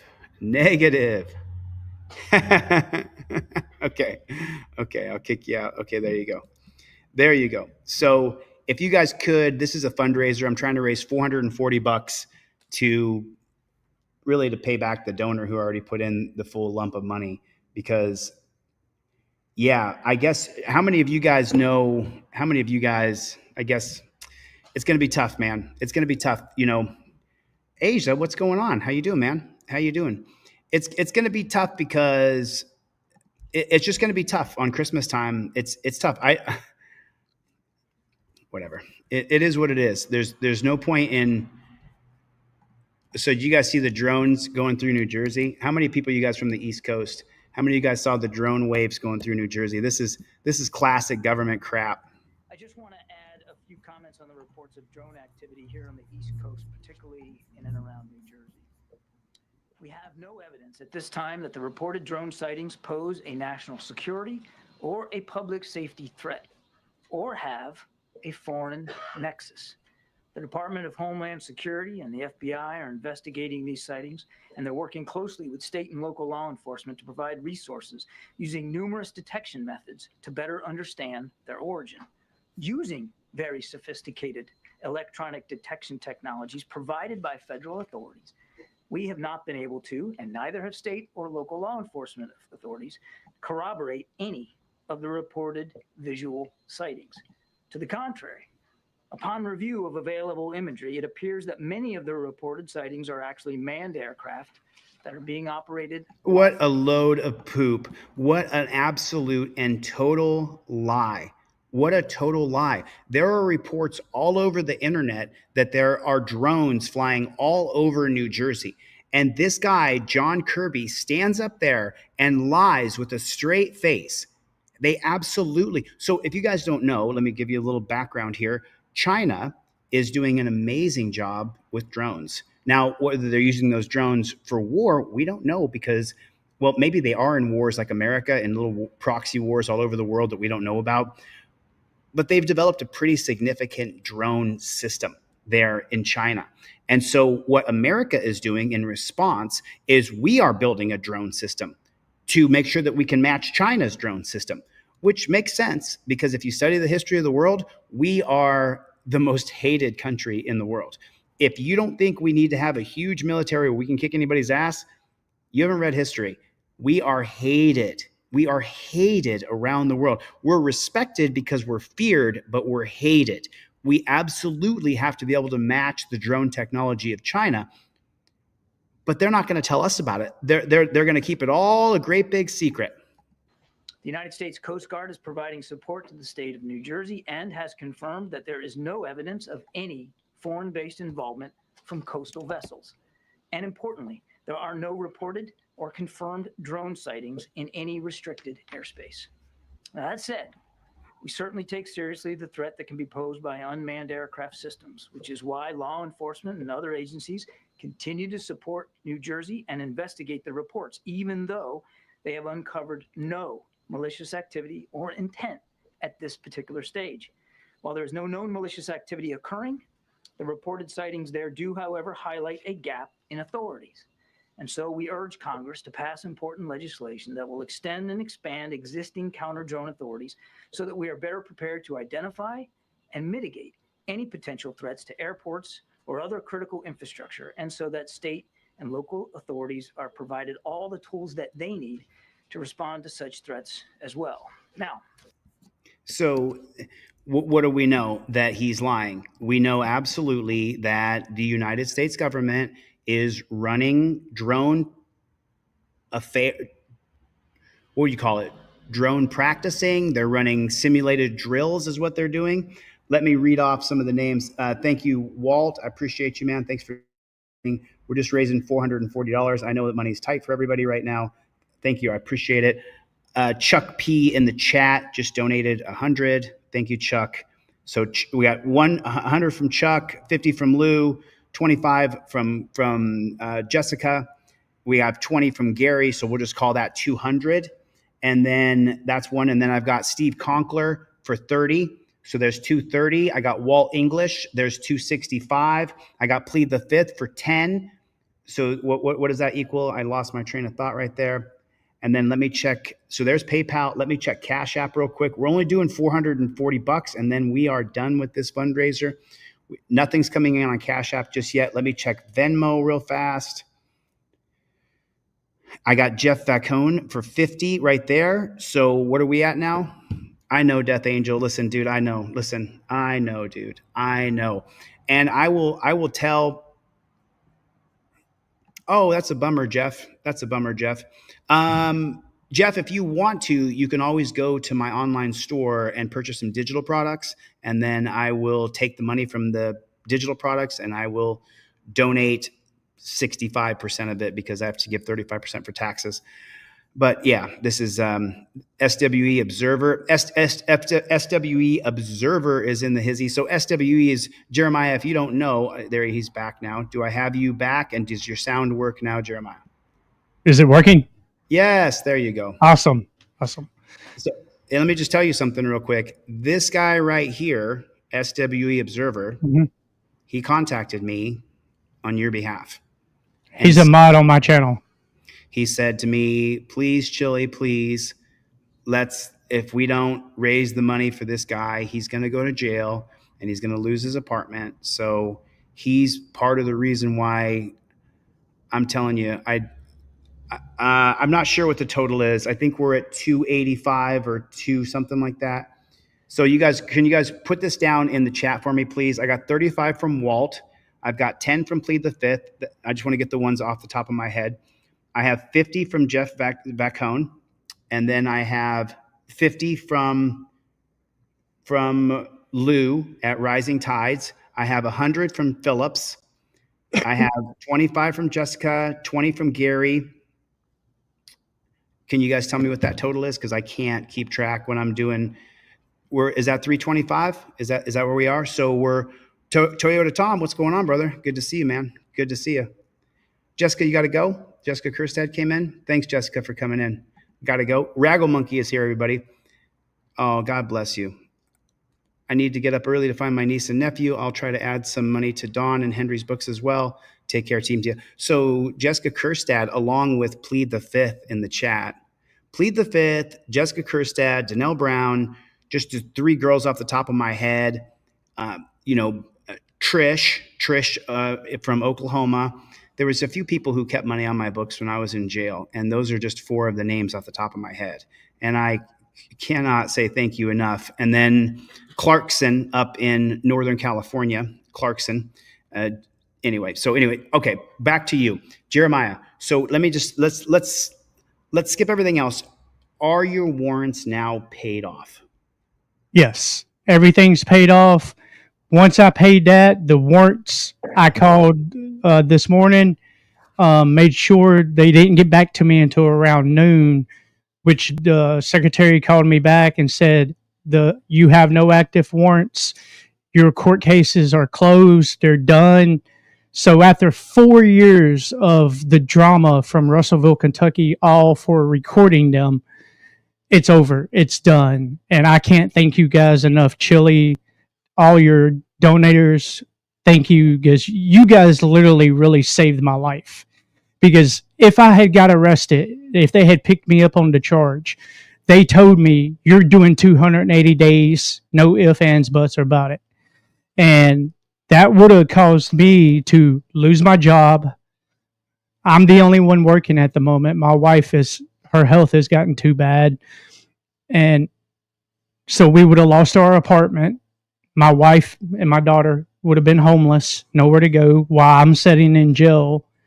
So you guys saved my ass, really. You saved my life. I can't thank y'all enough. I really can't. No, Because I know, dude. I know. I'm well aware, dude. I'm well aware, and it's the reason that I did this fundraiser. So Brandy Swaney just threw in another 10. So I think we're close to 300. If you guys have extra funds and you're flush and you can donate, please do throw in 20, 30, 40, whatever you can. If not, then that's fine. So Jeremiah, then you're flush, you're done as far as you don't have any warrants. There's no active tickets. There's no police looking for you. You have an apartment now for your wife and your daughter. So, and now you no longer live in a tiny ass town in West Virginia or Kentucky. So there's no cops who are stalking you. Is this all correct? That's correct. Okay. So if you stay the course and you just keep working and you just stay active, then you're going to be okay, right? Yep. And that's what I plan on doing, man. I'm in Nashville now, where my hometown, where I was born and raised. Unfortunately, I moved to Kentucky, and that was the worst mistake of my life. So, I was up there. I was up there. Chevy just came in. I got 30 more for you right there. Thanks, SWE. He really pushed it. We're still about 100 short. Plead the fifth. Still about 100 short. But as far as Jeremiah is concerned, we're good. We're good, dude. And listen, I for everybody who watches and is watching this, I know Jeremiah said some things. We have cleared the air. It's all done. We're going to move forward. I'm frustrated doing a fundraiser between Thanksgiving and Christmas. I don't do that. So we had to do it. Had to get done. I publicly right now apologize to you for them things too. It was the drama of everything going on. I was stressed out of my damn head, paying $100 a night for a hotel room. It was everything had got to me, and I guess you were the one that I don't know why, but I apologize, man. We so there's 30 more from Plead the Fifth, so we're super close. Listen, Jeremiah, I accept your apology, man. I went off on you on text message when you kept bugging me. I was like, leave me the fuck alone, so I'm to blame as well. I got to be able to keep my cool even under pressure. When someone's pressuring me, I had to be able to say no, and that's it. But I wasn't able to do that. So right there. So Chris said, I donated to Jeremiah because he busted his ass to get that apartment for his family, and I couldn't see him and his family losing everything. Yeah. That's so OTVO. So I got my two like my what do I call them? I call them my super chat competitors. Chevy and Plead the Fifth just threw in 60 more between the two of them. So I super appreciate you, Plead the Fifth and Chevy. God bless you. Gio is in the room, everybody. Okay, I haven't seen any Rising Tides. What's going on? Jeff Millman, I haven't seen any of your comments yet. I've only seen 2 so far, Jeff. I'm so sorry. I'm trying to get this done. I want to get this accomplished. Anyway, all right. So Jeremiah, listen, we have publicly cleared the air. You are in an apartment. You got your wife and daughter, and you're set up. Now you have a full-time job, and you're in a city now. You're not in a tiny town. You're not going to be targeted. You know what, dude? We're good, dude. We're good. And I'm sorry I'm so ornery. I'm ornery because I can't finish Constitutional Law Scholar in the amount of time I want to get it done. And I'm working 18 hours a day just trying to get this board game done. I want it done before Christmas. And there's people in the crowd right now who are in the chat who are working with me, and they're working at a fever pace with me to try to finish this board game. And not just you, Jeremiah. I literally get 50 contacts a day from people saying, bro, will you help me? Bro, will I've you seen help it me? in your chat. I've seen it in your chat, you know. And because unlike, well, we're a little bit different than other channels because we actually help a lot of people. We help people. And so, you know, we shall see. We shall see. So we are good. Oh, Kevin Brzezinski just pitched in too. Let me just check that real quick.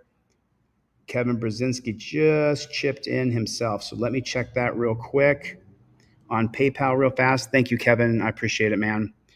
And then, oh, so then is that two, Chuck? Chuck finished it. Fundraiser's over. Chuck P just put in another 100. We're paid. We're done. Chuck P, thank you. Chuck, dude, it's fundraiser's now over. You guys don't have to donate any more money on Christmas time. I really appreciate it. But now we are done. We have all the money back. I'm actually going to be giving this money to another person who donated the money for Jeremiah. So I'm super stoked. Jeremiah, thank you, dude. I appreciate you coming. Anything else Thank you want to you. say to the crowd? I'll give you the. I want to thank every one of you who donated. Chuck P, you're awesome, man. And again, you guys saved my ass, you know, because I get to now go back to auditing cops for one, no warrants. And I get to keep my job. I get to keep my apartment. So I can't thank you guys enough. I'm forever in your debt. If you want to come over to my channel and check out what I do, if you don't know what I do the same thing Chili does, just a little differently. Come check it out. Chili, man, I love you, dude. Thank you.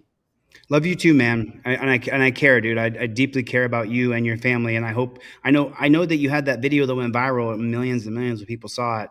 And I know that's why the cops targeted you. And that's why I helped you. The first time that we interacted, I saw you live streaming from your hotel room when you were living in a hotel and you were doing arrested. Yeah. And you got arrested. And I saw it. I happened to see it live. And I was like, well, that's what we do. We help people. So there it is. And then Lude, by the way, Rising Tides Outreach just threw in another 100. So, wow, we did it. We did it. That's awesome. Thank you so much. I just thank you and all of your donors and subscribers, man. You know, because without your channel and them, I'd probably be in jail right now. Because once that warrant went out on me, everybody still knows me. I'm in Nashville, but the cops know me because of the cop you're talking about that went viral. It was Metro that I got him fired, you know, and it wouldn't have took long for them to, there's pain, you know. Yeah. And, you know, I haven't been doing a lot of auditing because there's something coming up in January. I'm shooting some TV stuff for auditing. But even the way that I audit now is I haven't done any audits really. I haven't really tried because but I'm going to do it a lot nicer. Because the judge is against us. When we go in, if we're calling the cop a motherfucking piece of pig, you know, I can say that here. But on the street, if I say it and it's recorded, the judge is going to hear it. And the judge is going to go to my channel and watch my channel anyway. We saw that with Dirty Judge Ann Zimmerman. So it's like, you know, when you do go out and audit police, you know, from one human being to another human being, I would take your First Amendment right to free speech and tell the cop to go pound sand, have a ham sandwich, go fly a kite, you dirty Farfignugan. You know, because the thing is that the judges are against us and they can put us in jail. And my job is to get people out of jail and make sure people don't go to jail. So when you do go out and audit police, make sure that if I were you, I would make sure that you know. I'm going to do it in a more respectful manner, but I'm going to get my point across. But I'm going to get my point across that, you know, if I'm saying you're an asshole, I'm going to say it in a different way, you know. Right. I just think the way we say it, the way that we tell the cops to go pound sand, to go fly a kite, to have a ham sandwich, I think it has to be see you next Tuesday instead of CUNT. Do you know what I mean? Because the judge is going to be against us, dude. And you're in a situation right now where you're just walking the line of being sustainable. You know, you're just getting there. You're just getting there. All right. All right, Jeremiah. That's why I think on a lot of my channel, I'm going to focus on sharing other people's videos and covering their stuff and still doing a little auditing, but I'm not going to do it like I used to do it 7 days a week, 365. Well, I actually missed working because I had to create this board game over the last several months, and I missed going out and shooting, filming police. But I haven't had the opportunity because I'm really slammed with this board game. All right, Jeremiah, thanks for coming. I'll let you go. All right. All right, man. Thank all of you. Okay, everybody, that was Jeremiah Payne. Hey, we did it. Thank you so much. Lou says, call me Saturday. I have many resources nationwide for help with rent and mortgage if anyone needs it. If anyone, so we got a few people in here who definitely needed help, and then Clown Patrol said, just like whatever you do, don't call them pigs. Don't call them pigs. Whatever you do, don't call them pigs. And so I saw this video and I wanted to share it with you guys because, as you guys know, Daniel Penny was just recently acquitted. The guy who killed, I don't even know. All I know is let me say real quick. Hey, Chuck, thank you. Thank you for your donations. Thank you for being willing to help people. Thank you for who you are as a person, Chuck. Chuck is a friend of mine in real life. He's actually a friend of mine. So Chuck to put in a couple $100, that's a lot of money. That's a lot of money for anybody. A couple $100 is a lot of money for me, for you, for anybody else. Mingo Wingo said Washington Fire Company, Ashland, PA has a bunch of pigs and they're targeting, harassing, and violating. I know it, my brother. I know it. Anyway, I saw this video come up, and as you guys know, the Daniel Penny thing. You guys remember Daniel Penny who choked out the guy who did the Michael Jackson stuff? I feel bad. I don't know the guy who died. I don't know his name. But this video just popped up, and so you have to be careful what you're going to do if you're a man and you're going to get yourself involved.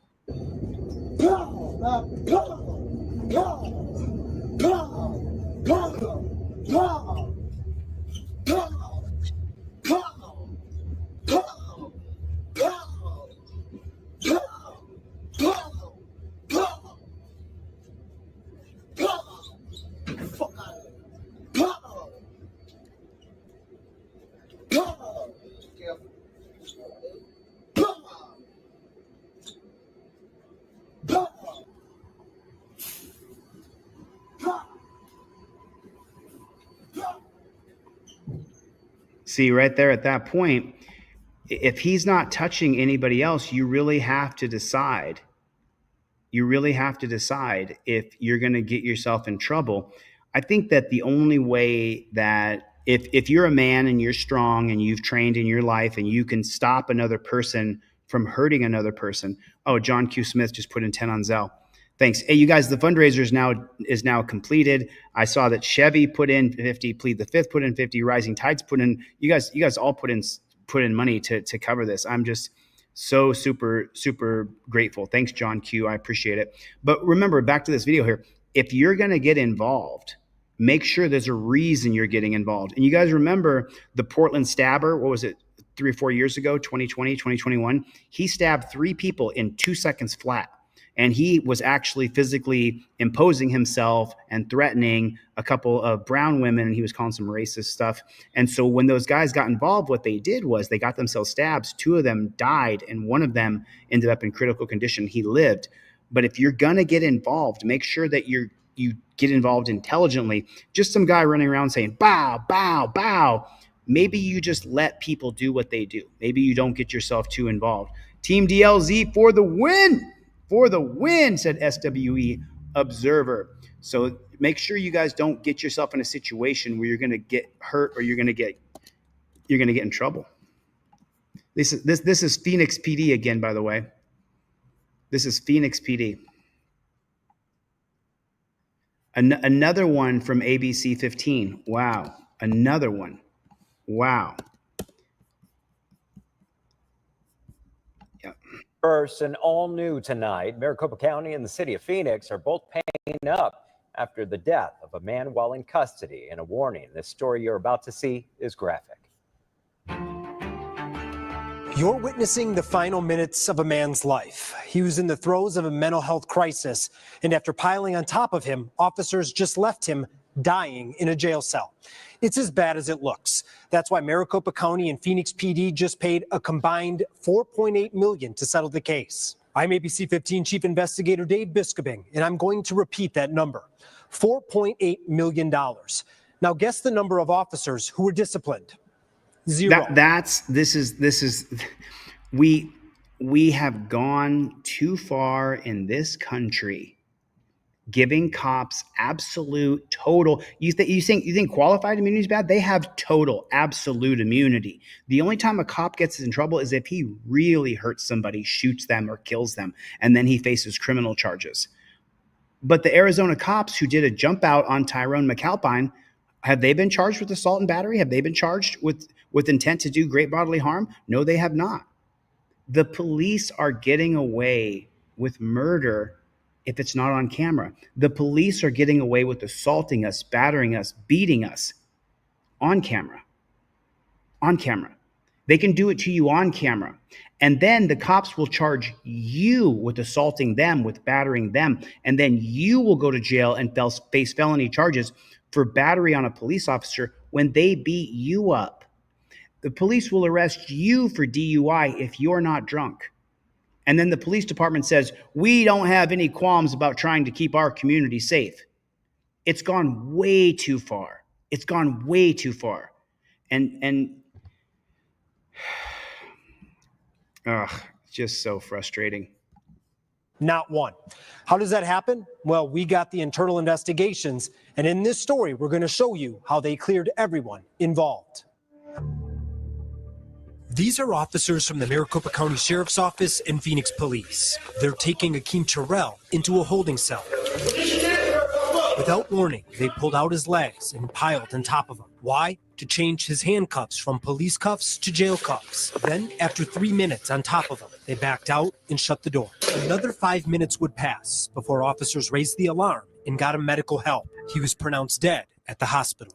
This investigation is being called dead wrong. Back when Akeem Terrell's family filed a lawsuit, we dissected the case and interviewed his attorney and a jail expert. He came into the jail alive, and what these officers did left him dead. And now, more than 3 years after Akeem's death, Maricopa County has settled for $4 million, Phoenix for $800,000. But internal investigations from both show 0 officers were disciplined. Why? At the most basic level, Phoenix blamed MCSO, and MCSO blamed Phoenix. He was never under MCSO custody. That's an MCSO sergeant. He claims since Akeem's jail booking paperwork wasn't fully completed yet, he was technically still in Phoenix's custody. In MCSO's investigation, it says it was understood by MCSO detention staff that Terrell was the responsibility of the PPD. And with that, how Terrell was placed/restrained was not technically their concern. To your knowledge, he was still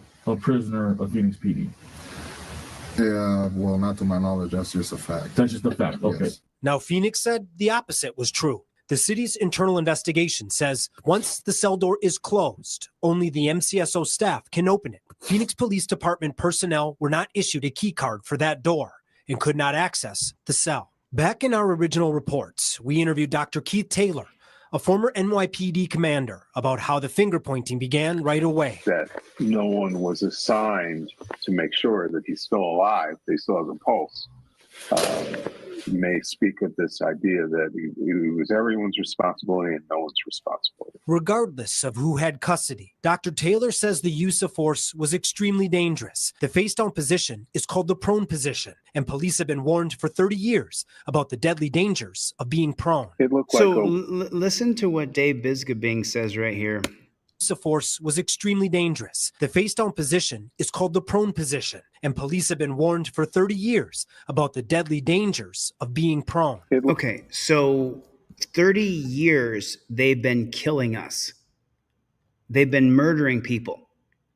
People have been being killed. They may not have been shot, but the cops jump on their back when they're in a prone position with a bunch of people on their back, and then they die.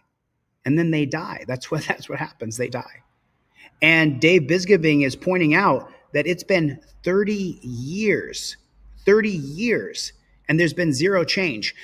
To be honest with you, Dave Bisgabing's reporting at ABC 15, it's the first time I've ever seen Mr. Biggs, I don't know who that is, a congressman from somewhere, but Jim Jordan, it's the first time I've ever seen congressmen weigh in on police brutality and say, man, this has got to change. It's the first time I've ever seen it. I've never seen anything like it. I've never seen ever them weigh in and say, this has to change. Look like a willful ignorance of this status of that individual's health. He was laying unconscious, prone, with possibly no signs of life.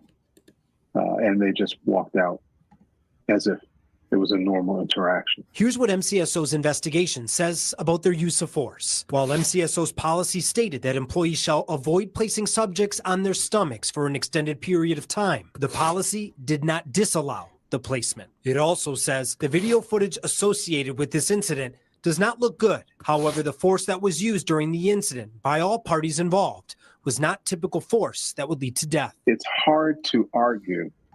Did you hear what he just said? The video footage associated with the incident does not look good.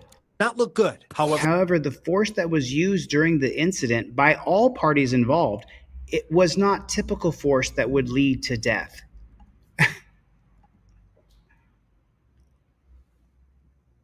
What kind of bozo clown world are we living in? We should not be put on our bellies and then men jump on top of us. First of all, if you tell someone to lay on their belly, their natural brain is going to go, I'm not giving the back of my neck to a predator. I'm not going to do that. But look at how they justify killing people and saying, oh, it's not typical. They don't typically die. Is it torturous? Is it horrendous? Is it brutal? Is it inhumane? Is it barbaric? All of those things. So then I'm not going to get into it. I'm just going to let it go. The force that was used during the incident by all parties involved was not typical force that would lead to death. It's hard to argue that they did not leave him to die. Phoenix's internal investigation does not address whether the use of force was justified or not, and it doesn't list any specific allegations that were investigated. Internal investigators also didn't get or watch this surveillance video, but they wrote that during interviews, officers told them Akeem was guided and escorted to the ground, and that they did not use any physical force. In the end, Phoenix decided their officers' actions were all in policy, and Chief Michael Sullivan signed off. I think it's okay. important. So let's go back here for 1 second, okay? They did not use any physical force. In the end, Phoenix decided their officers' actions. Okay, so their actions that they did were within their policy. Okay. Maybe the policy should be changed. Maybe the policy, procedure, and protocol should be changed immediately. Maybe, just maybe. Do you think maybe? Do you think maybe we should do that? The policy, procedure, and protocol should be changed. Do you think that we should have to be treated like we're POWs of war? Do you think that that's a thing? You think that we should be treated this way? It's so unbelievable to me that they literally write here, the police chief review. So they created a bunch of policies that are brutal, inhumane, and barbaric. And then they say, hey, you know what? We created some policies and now we're good. We're good. We're good with our policies, procedures, and protocols. We're all in policy, and Chief Michael Sullivan signed off. So if Chief Michael Sullivan signs off on you being murdered, well, then it's okay because the chief signed off on it. The cops, everything that happened to you within their policy. And since they wrote these policies and they killed you using them, hey, we're not liable. We wrote down on paper that we can do things that will kill you. And then if you die in that process, it's not typical. It's not typical. Only once in a while do people die. It's not all the time.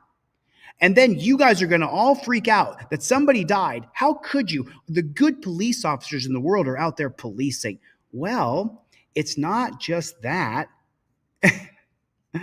It's that every person who's treated within these policies is brutal, inhumane, and barbaric. Oh, you guys are looking for Derek Morris? Oh.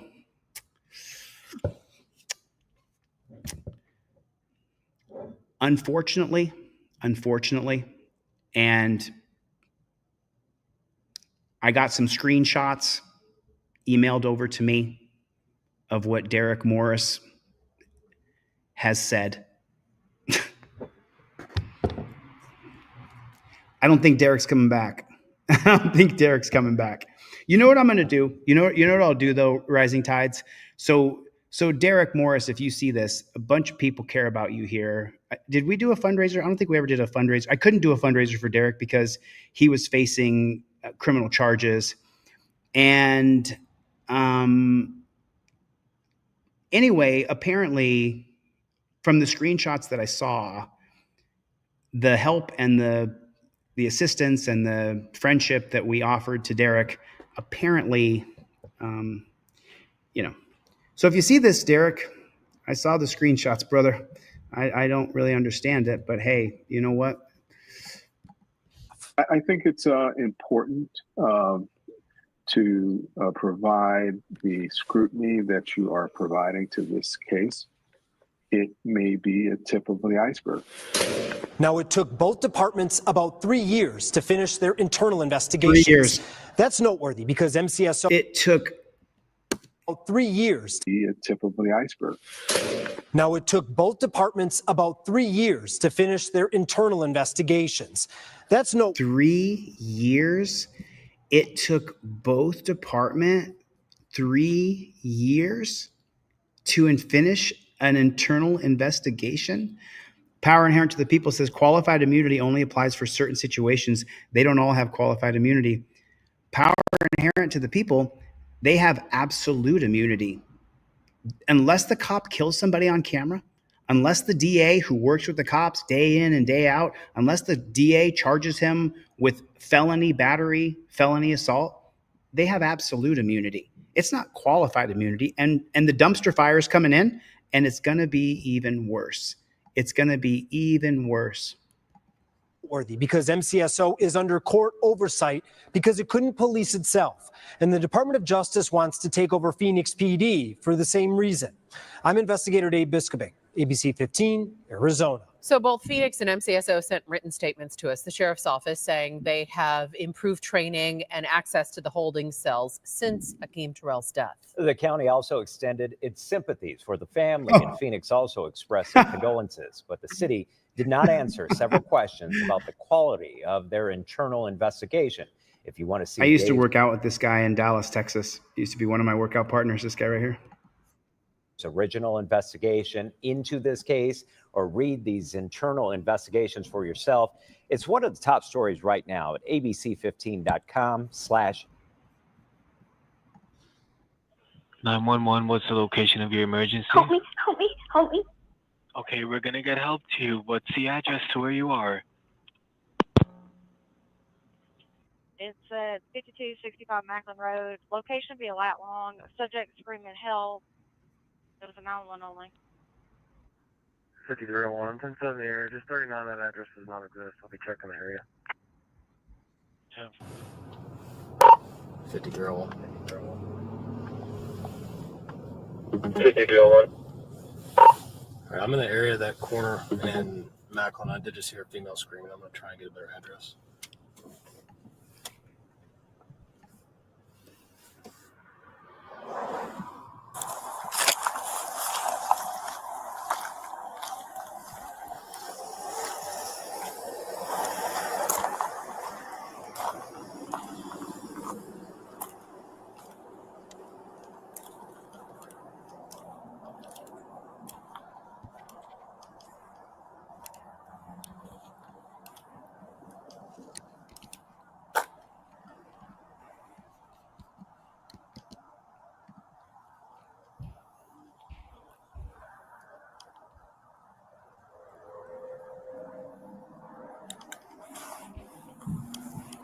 Couldn't understand what she was saying. I just heard some female screaming.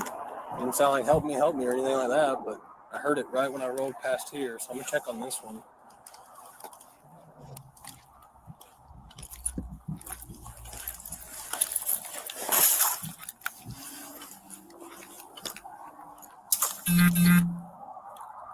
Hear it?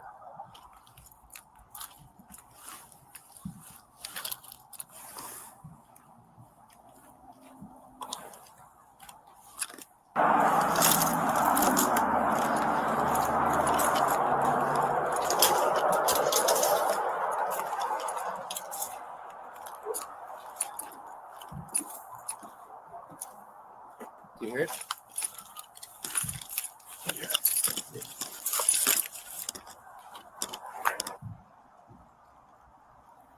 I got lights over here.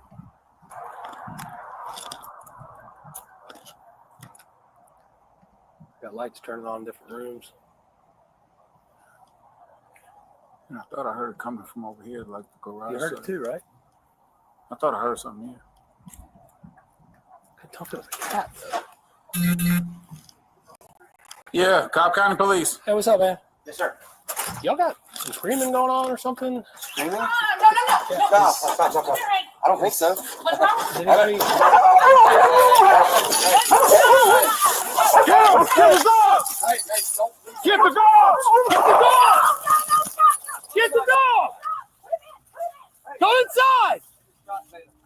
I got you, okay? Go inside, ma'am! Could be 301. We just had a dog come out and try to attack 12. We got a signal 50 to the dog. Dadgum, man, I wish you would have held that dog. I'm sorry. Trying to. I got you. Yeah, Cobb County Police. Hey, what's up, man? Yes, sir. Y'all got some screaming going on or something? Screaming? Yeah. Stop. I don't think so. Does anybody... Get the dogs! Get the dogs! Get the dog! Yes, sir. Y'all got some screaming going on It's just unbelievable. or something? Screaming? Stop. So they justify that the door opened, and so the dog should be killed. Dog held by collar. Dog breaks free in his yard. Oh, the dog got him, so he should get to kill.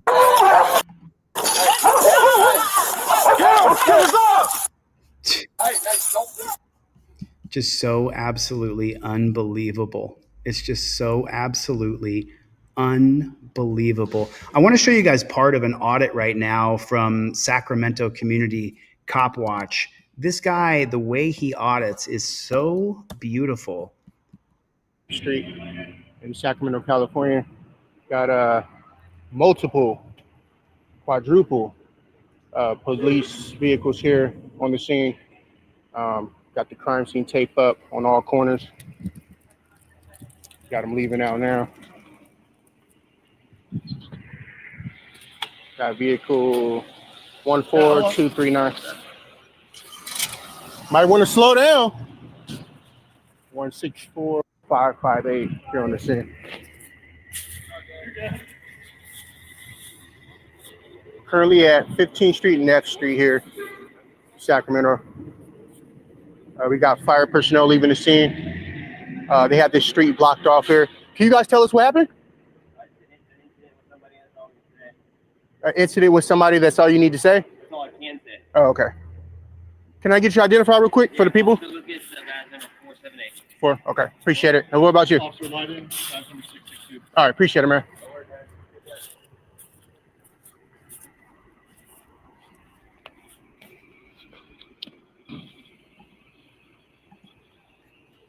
Yeah, it's very important to record these guys. You guys should always record the police, always. Especially when they have this many, always record them. Very dangerous.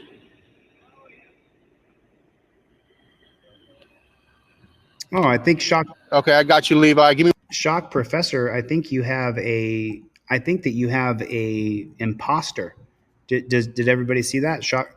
Which was that you earlier, Shock Professor? There was somebody in here earlier who was used your picture and your.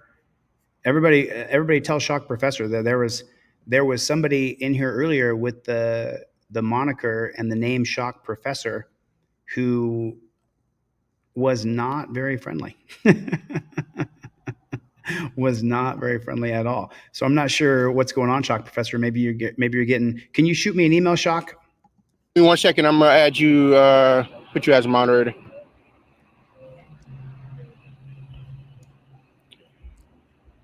All right, there you go. There you go, bro. So it looks like we have 1, 2, 3, 4, 5, 6, 7, 8, 9, 10, 11, 12, 13, about 14 vehicles down here at 15th Street and F Street. here in Sacramento.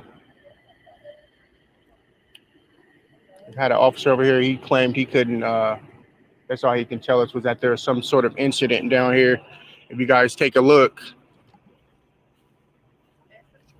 definitely more than just an incident with 15 vehicles here on the scene. They normally call about 50 to 20, 25 to 50 officers for one person. A lot of tax dollars here at work.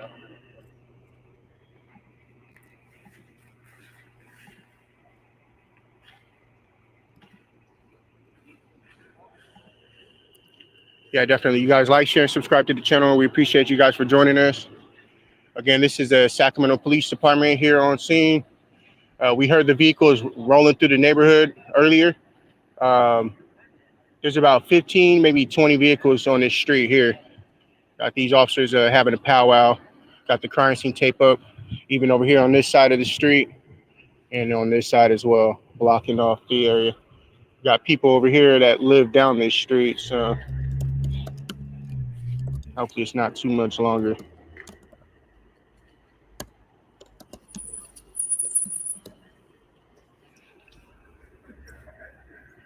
We got other people watching, recording, First Amendment right. It's awesome. So now watch this. How you doing, Watch man? what he does right here. This gets, If you ask me, I don't want 25 vehicles over to jump. the way he describes the scene right here is so good. Very important. Record these guys all day. Anytime you see the police, record them. Anytime you see the police, record them. It doesn't matter if they're dealing with you or not. Record them. You could very much save somebody's life.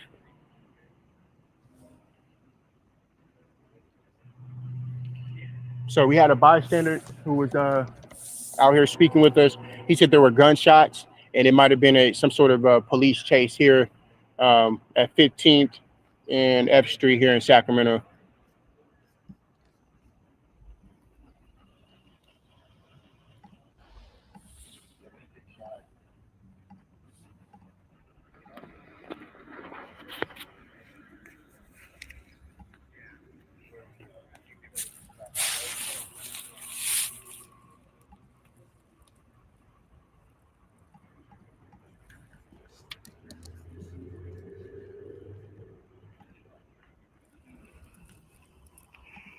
It looks like there was some sort of, they said it was some sort of. If you go watch Sacramento Cop Watch, this guy is a fantastic auditor. Sacramento Cop Watch, here it is right here. Sacramento Community Cop Watch. This is his channel. I'm going to drop the link down below. You guys can share the link for Sacramento Community Cop Watch. This guy is one heck of a good auditor. He's really good. Report says that some Worcester police officers have repeatedly been allowed to engage in sexual misconduct and use excessive force. The Justice Department released a 41-page report on Monday. It says that some officers in Worcester have been allowed to engage in sexual contact with women suspected of being involved in the commercial sex trade. The Justice Department says the 2-year investigation also found officers used excessive force, including unjustified use of tasers and police dogs during investigations. A lawyer representing the WPD said the department cooperated with the investigation, but called the report unfair, inaccurate, and biased. Inaccurate and biased. This is a racket. Everybody's connected to everybody. That's the reaction from the former president. Oh yeah, this is going. If you guys are not familiar, it's all over the country. The police are arresting people for DUI who are not drunk. DWI, they call it a myriad of different acronyms, but they're arresting people all over the country for DUI who are not drunk. It's happening in every city, state, town, borough, district, municipality, all across our country. You can be pulled over. If you do not plead the Fifth Amendment, use your trifold, use your rights. If you don't use my trifold, have it written down on a piece of paper. Use your camera. Don't answer questions. Don't take field sobriety tests. You could get charged with a DUI. It's happening all over. not just one news agency, state-run media, multiple state-run media news agencies are covering the exact same thing, that they are arresting people for DUI who are not intoxicated or have even had a drink at all whatsoever. It is just absolutely surreal. Of A&M records to what WSMV4 Investigates has uncovered tonight. We found how people are profiting off the wrongful arrest of sober drivers charged with DUIs. The Grammy Award-winning music executive says he found out when his former pop star wife was arrested. Chief investigative reporter Jeremy Finley here with the latest in his sobering problem investigation. Yeah, last week we first told you about Stephanie Fair. She is the latest person we found to be sober when she was charged with DUI in Tennessee. If her name and face kind of look familiar, it's because she's worked in the entertainment industry since the 1990s. And that's exactly why she says she and her family became a target when she was wrongfully arrested. Why? But I haven't drank anything. But I don't drink. You can see getting arrested for a DUI while she was sober is traumatizing for Stephanie Fair. But what would come next would impact every member of her family. Not even 12 hours later, my mugshot is on Scoop Nashville. Fair's mugshot was posted to the Instagram account of Scoop Nashville, a site infamous for posting the photos of people charged with crimes. But Fair's arrest got more than 1,500 likes. Why? On her website, you can find the music videos from when she was part of the all-girl group Wild Orchid with her bandmate Fergie. She'd later go on to appear on Bravo TV for a reality show on Los Angeles Mothers. She's married to Ron Fair, the Grammy Award-winning former president of A&M Records, described as a music mogul in Scoop's article. But it wasn't just Fair and her husband who were named in the post. And there was also another aspect to it that was very mean-spirited and dastardly and unacceptable, which was the tagging of our children. Following that post. Of course. I mean, I guess you guys are, I mean, this is a reaction video, so they're new to the troll world. There are a group of people in America who, if you get arrested and charged with a crime, whether you're innocent or guilty, they love to watch the cops arrest you. They love to see you go through the torture. They love to see you in distress. And then once you've been wrongfully charged with DUI, wrongfully have a mugshot, the whole thing, everything that's happened to you, wrongfully arrested, wrongfully incarcerated, wrongfully caged, the trolls don't care. They just want to promote that something bad happened to you, and they're so happy about it. And I think there's more of them than there is of us. There's more people who are cop-sucking losers. It's unbelievable. What's yellow goes 60 miles an hour and screams? A bus full of trolls going over a cliff. That's the way it is. I mean, that's the way it is.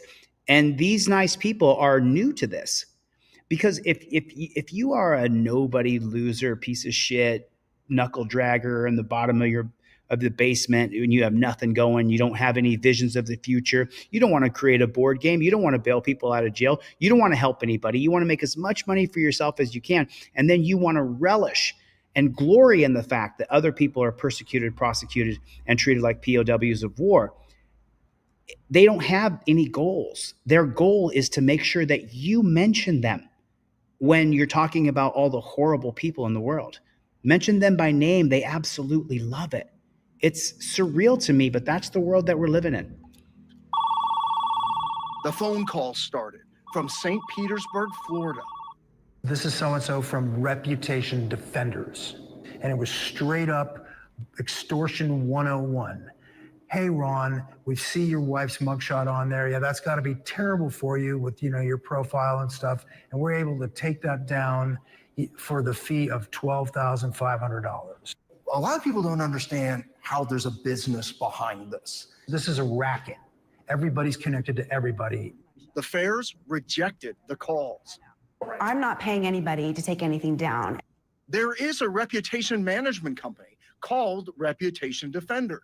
But in a statement to WSMV4 Investigates, they have no record of reaching out to Ron Fair, saying they don't contact people following an arrest, and they believe someone may be impersonating the company.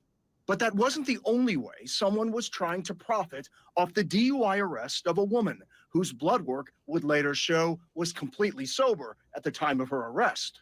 Hey, it's Jason from ScoopNashville.com. That's me. The fair's attorney says the owner of Scoop Nashville, Jason Steen, agreed. So he's a troll. He's a troll. To take down the mugshot for a price. In Stephanie's case, he had Wow. And take a look at him. It's weird that this troll would put his face on camera. It's so strange. Look at him. Does it actually show him talking? Completely sober at the time of her arrest. Hey, it's Jason from ScoopNashville.com. That's me. The fair's Hey, attorney. it's Jason from ScoopNashville.com. So this guy makes money. You see what we do here. You see what we do here, and we get shadow banned and hidden, and it's just so weird. So weird. This guy is a troll. He's an internet troll. He wants to profit off of your misfortune. I mean, it is what it is. He says the owner of Scoop Nashville, Jason Steen, agreed Look to at take this dude. down the mugshot for a price. In Stephanie's case, he had initially quoted $10,000, but he said as a favor to me, he would give us a discount to $7,500. While the fairs rejected the offer, Ben Rabin says many of his clients have paid. Even if the case got dismissed, he would not lower the charges. They would want thousands and thousands of dollars. One Kentucky man even sued, claiming Steen failed to take down details of a dismissed criminal charge, stating in the lawsuit Steen attempted to extort money from him in exchange for removing false information published on the website. The court awarded that man more than $300,000. Wow. That's amazing. Perfect. Sue these piece of shit trolls. I'm a journalist. I'm all for the First Amendment. Do you think that this really kind of straddled the line of extortion? It's hard to think of it as anything other than extortion when you're charging such an exorbitant amount of really what you think a person might be willing to pay. To make this even more complicated, Steen died earlier this year. So this piece of shit gets away with it. Even though if you go to Scoop Nashville's website, you now get an error message, the social media posts remain, meaning Fair's mugshot post can easily be found, even though the charge was dismissed. Now that Jason Steen has passed away, nobody really knows what's happening to all the content. So I did call Steen's last known. Listen, I won't say it out loud. I won't say it. Hey, Let's OTVO, thanks for the gifting memberships. I just want to call that out and say thank you to Let's OTVO for gifting out 5 memberships. Where is Let's OTVO? I'm trying to find his gifting of 5 memberships. There it is right there. Thank you, Let's OTVO. So I'm not going to say what I think about Steen, right? But I hope God forgives him. I mean, I hope God forgives him. I'm not capable. People say you got to forgive to be forgiven. I don't carry the burden with me. I just realize that there are horrible people in the world who are pieces of shit losers. And it's there you are. Let's OTVO. Thanks, brother. Appreciate you, man. Thanks for your support. Love you, dude. So it's like, remember, I have, I just don't have any, when I started on being a person who speaks out loud in front of the camera in 2020, I used to have a different idea about Ruben Mora. What's going on, brother? Good to see you. I used to have a different idea about people. I still think that human beings are the most giving, loving, empathetic, amazing creatures on earth. And then I also think the opposite of that. I think that human beings are the most despicable, some human beings are the most despicable, spineless maggots that there are on earth. And so, this guy Steen, you can pray for him. You can pray for him. You can pray for Steen if you want. I pray that God helps me find the grace to be able to forgive him. That's what I pray for. Because to me, Steen's a piece of shit. And I don't have any qualm about it. Do you know what I'm saying? The things that have happened in my life with horrible people and what horrible people have done to me, just hope that you don't put yourself in a situation where I'm in fear for my life. If you decide you're going to do something in real life, make sure that you don't put me in a situation where I fear for my life, because I will make sure I defend myself with all force necessary. And I honestly can't say I look forward to it, but there would be a feeling of there would be a feeling of after you were gone off this earth. An attorney, but she did not return my call. If you'd like to see all of our reporting this year on how sober people are getting DUIs, you can find them right now on our WSMV4 app or our website. All you have to do is go up here to the corner. You'll see the Investigates tab right here, and then you'll see Sobering Problem. You can go there, take you right to all of our investigations. It's happening all over the country. It's not just there. It's people are being wrongfully arrested everywhere, all over the country.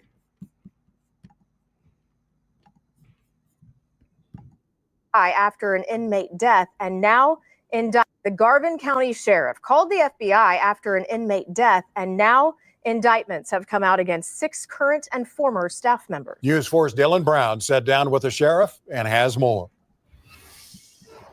An inmate's civil rights were violated. That inmate died last year behind the doors of the Garvin County Detention Center. Now 6 former and current jail staff members are being indicted for it. There are 6 arrest warrants for former and current Garvin County Detention Center staff members. August of 2023, an inmate named KT was locked up in the Garvin County Detention Center. She had allegedly been injured by inmates inside the jail and eventually died. It's now being alleged that negligence from several staff inside led to her death as well. Garvin County Sheriff Jim Mullet wanted to know what happened. We're the ones who called in the FBI to have them take a look at the situation. A 2-count federal indictment becoming unsealed Thursday. The FBI investigating what happened. The first count alleges that former Garvin County Detention Center staffers Vincent Matthews, Alicia Ingram, Jennifer Baxter, and nurse Lindsay Noel failed to care for KT. But that's not all. The second count then lists current staff members Melissa Melton as well as Paula Kelly failed to care for KT, which led to her death. Sheriff Mullet says his jail is safe. What would you say to the family members of KT that are like, that wasn't safe for KT? That wasn't. Well, what we have had this conversation with the family already. So the family already knew where I stood in having an outside agency look into this, so that it'll be unbiased. Sheriff Mullet says all 6 turned themselves into federal court Thursday. They face the max of life in prison if convicted. In Garvin County, Dylan Brown, Oklahoma's News 4. So I was trying to figure out where this was. It's in Oklahoma. As you guys know, Jason Dollarhide is in jail in Norman, Oklahoma. I haven't talked to him or had any word from him in a really long time.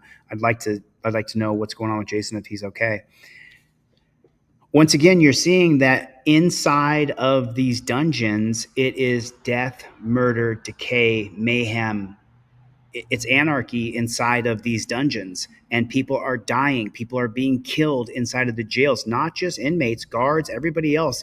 You're putting people in a bad situation, and you wonder why it sucks so hard. That's the reason why, because you're putting people in these situations where they're going to die.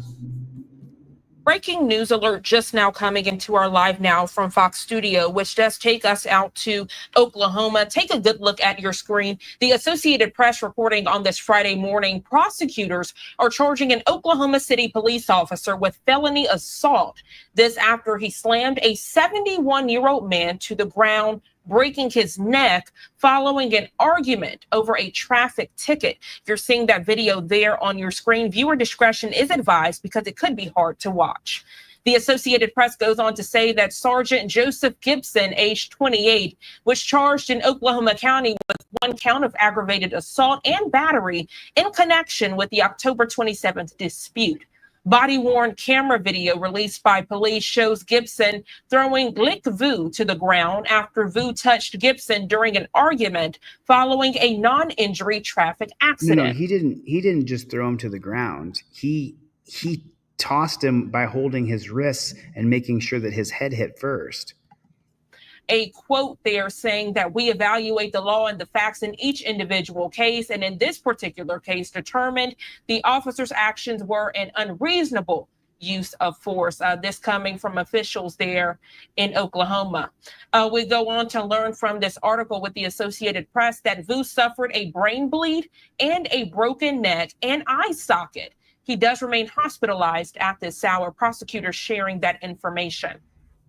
Now, Oklahoma City Police Captain Valerie Littlejohn declined to comment on the charge and referred to a statement the department released back in October indicating Gibson was placed on administrative leave while his actions were being investigated. In that statement back in October, part of it reads, "We want our community to know that this case is being thoroughly investigated and the review process will take time to complete." So again, that's a quote from that statement. The use of force prompted outrage in Oklahoma City's Vietnamese community, particularly since the video shows Vu had difficulty communicating with Gibson during the interaction. Of course he did. And appeared not to understand what the officer was telling him. Oklahoma City Fraternal Order of Police President Mark Nelson says the organization... Do you notice how these state-run media organizations, do you notice how they always go to the Fraternal Order of Police? Well, how long have the Fraternal Order of Police been around? 100 years? 200 years? And what side is the Fraternal Order of Police going to be on? On the side of the cop. How many times? 100 times out of 100. But all these state-run media agencies, they always go immediately to the Fraternal Order of Police are saying this. Well, maybe we should disrespect the Fraternal Order of Police. Maybe they're not worthy of being respected. Maybe, just maybe. Do you think? They have wanted the status quo. They want the most brutality. They create the policies, procedures, and protocols. The Fraternal Order of Police is the reason why I'm working so hard on Constitutional Law Scholar. The Fraternal Order of Police have a fund. They have a fund, and they invest their money in helping cops. If you guys haven't noticed, over the past 3 years plus, I invest my time, my energy, my money into helping people. Constitutional Law Scholar is a great game that you guys will be able to play with your whole family. It's family friendly. It's an interactive game. You don't have to use your phones, or you can use your phones. It's a great game. Part of the reason why I'm inventing it is to sell 1 million copies of it so that we have a funding apparatus. So if we want to give someone $440, I don't have to do a fundraiser. I can just pay the money myself. And that's where we got to get. That's where we got to get to. We got to get where we have a fund. Caroline and Fort Worth. What if Caroline and Fort Worth had the best lawyer in Dallas-Fort Worth? What if she had the best criminal defense attorney in Dallas? She wouldn't be in jail right now. Caroline and Fort Worth, we're thinking of you, hon. Is sympathetic to Vu and recognizes the severity of his injuries, but did express concern about the impact the charges will have on officers in the field. Again, this is a developing story. Did you hear it? The whole thing, it's kind of like, it's almost like where it's like white noise. You just lose what she's actually saying. But if you slow down and you listen to what she's actually saying, listen. Understand what the officer in the Vietnamese community, particularly since the video shows Vu had difficulty communicating with Gibson during the interaction. Okay, now listen. And appeared not to understand what the officer was telling him. Oklahoma City Fraternal Order of Police President Mark Nelson says Oklahoma City Police Fraternal Order of Police President Mark Nelson said the organization is sympathetic to Vu. They're sympathetic to the guy who got his skull broken. Literally, the guy cracked his skull. And recognizes the severity of his injuries. And they recognize the severity of his injuries. We're sympathetic, and we recognize that our policies, procedures, and protocols caused this, but did express concerns about the impact the charges will have on officers in the field. Again, this is a developing story. Why is our country so hell-bent on giving a god rip about what the officers feel? We're not a country that endorses killing the cops. Nobody endorses, no one sane endorses killing police or attacking police. Nobody endorses violence. Why are we so concerned with them and their safety? Why are you concerned with your brother, your sister, your mother, your father, and your rights? Why are you, as the bootlicker, why are you so concerned about the pig? He signed up to be a parasite. I showed you a video the other day. The cop said, well, I've been a cop for 15 years. So I'm really not qualified to do anything else. Bro, you weren't qualified to do anything else before you became a pig. You were not qualified to do anything else. That's why you signed up to be a PIGGIE. That's why you signed up to be a pig, because you're not qualified to do anything else. You either went to the military, went to war, you're used to following orders and hurting people. So then your commander says, just go join the Memphis Police Department. It's going to be great for you. But you're going to terrorize the community. It's people are so concerned about officer safety. They're so concerned about the officer. Brick Jonesy's in the room. Did I just see you in here, Brick? I swooped through the chat here. I just saw Brick Jonesy. I can't see her. There you are, Brick Jonesy. What is going on? Fraternal Order of Teabagging. Oh, is that right, Lou? The Fraternal Order of Police have been around since 1915. They're a union to protect criminal cops. Oh yeah, we're seeing it all day, every day. It is. I saw this new channel just came out. I saw the video come out, and I mean, we can take a look at it. Let's get into it a little bit. Let's get into it. Well, I'll finish playing this. We are getting into our live now from Fox Studio. Breaking news at this hour, Friday morning, 8:32 is the time. Oklahoma officer Charles. So before I show this video, though, this is Crime Milkers. They only have 438 subscribers. Let me watch their presentation. This video was released 4 hours ago. It only has 131 views. So let's watch a little bit of it before I drop the link down in the chat. Let's see if it's good.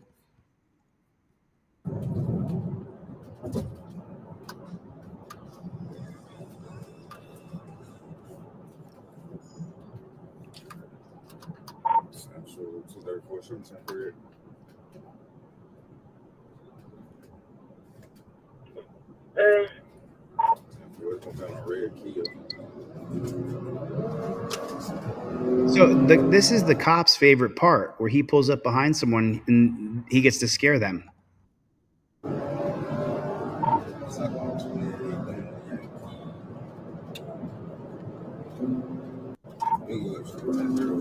Oh, so this guy's running.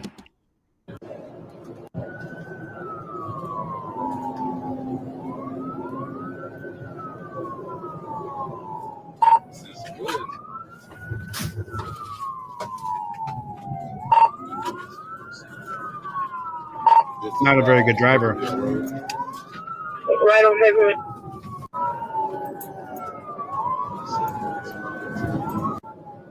Oh yeah. Do we get to see the? Do we get to see the? There's the car up there. Do we get to see it wreck?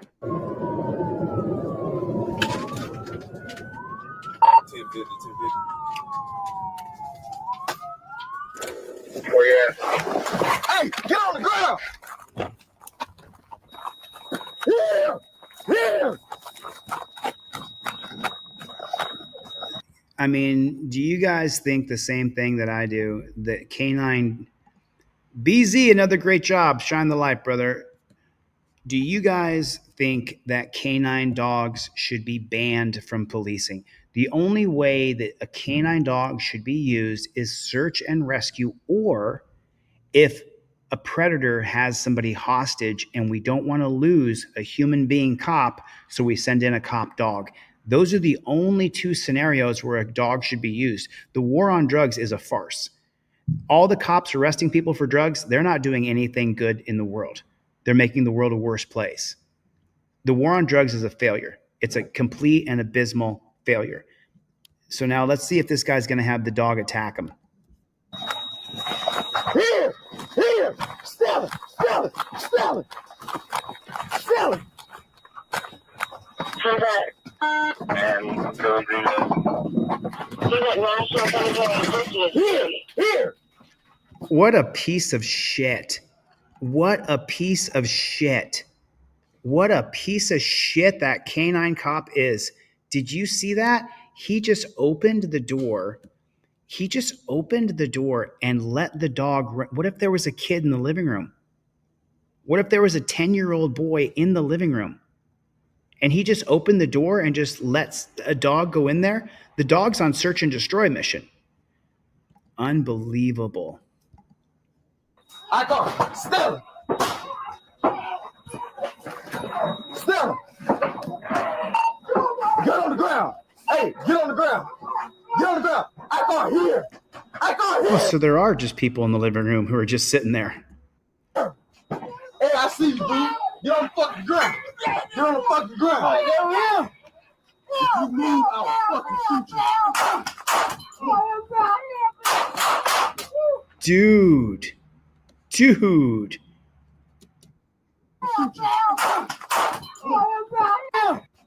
Hey, I see you, dude. Get on the fucking ground. Get on the fucking ground. Right, there we are. If you move, I'll fucking shoot you.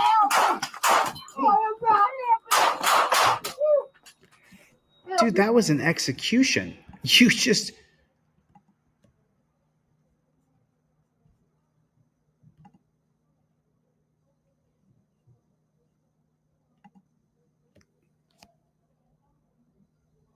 Did you just see that? He just killed that guy. He just killed the guy who was laying down hiding. He killed him. That guy's got to be dead.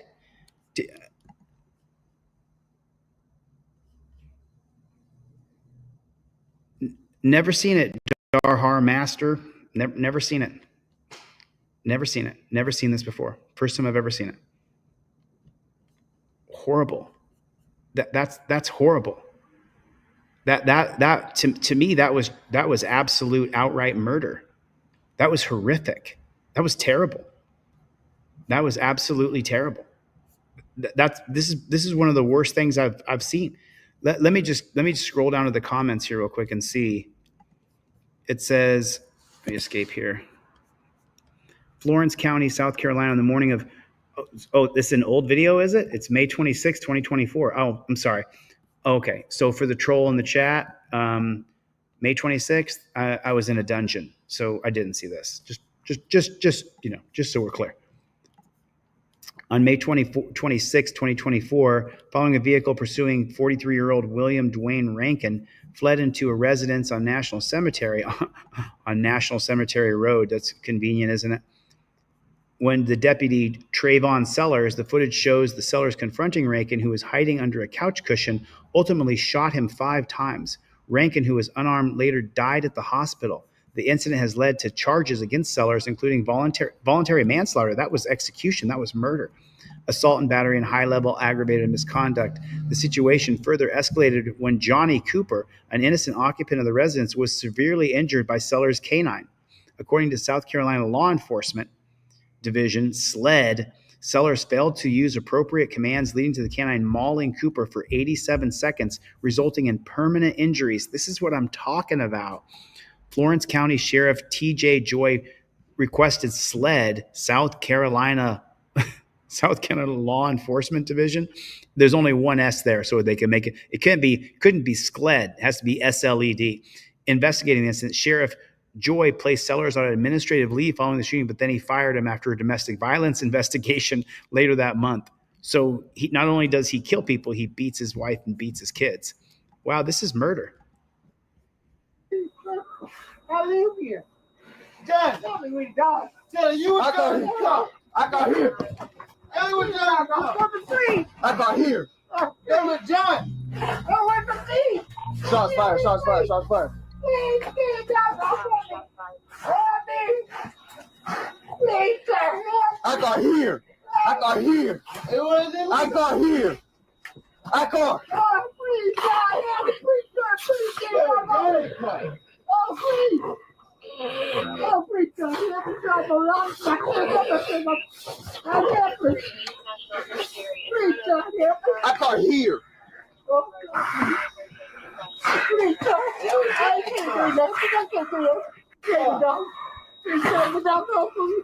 This is disgusting. This just churned my stomach. can't do nothing. I'm pressing. Please, God, help me. I can't say you. Oh, God, please. Nick. I can't breathe. It's a good time to take a break. This is a good time to take a break. So, Danelle Brown and anybody else who noticed, Shock Professor is a moderator on this channel. So the other one who we banned, someone impersonated you, Shock. I'm shocked. I'm shocked, Shock Professor, that it's, you know, you're probably on the wrong channel, brother. You know, I see you D. I see you D. DM as your initials. You're probably on the wrong channel, brother. You know what I mean? There's probably other channels out there you're gonna like better. Just let you know, the things you're saying, probably, I'm just saying there's, you know, and I've asked my moderators not to ban or block anybody or time anybody out unless they're absolute assholes. I don't think you're on the right channel, brother. So Shock Professor, yeah, you had an imposter earlier. Someone came in. Yeah, I can hear him begging for help, and he's saying that he can't breathe. He's saying, if saying he can't breathe because his lungs are probably filling up with blood, and he got shot 5 times, and he was laying down. He was laying down. This is disgusting. I'm hopeful. I need you in there for one dog bite, one shot fight.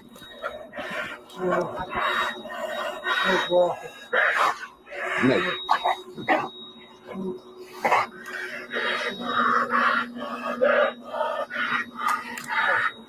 He's not helping him. He's not helping him at all whatsoever. He's just letting him die. What about the guy's wife or woman who was in the living room? Why isn't she up there putting fingers in the bullet holes to stop the bleeding?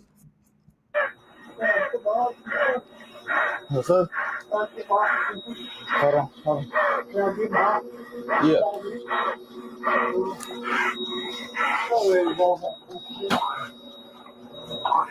Hey. This is life. So I'm going for it. I got a dog on here and I need somebody else to bring it in.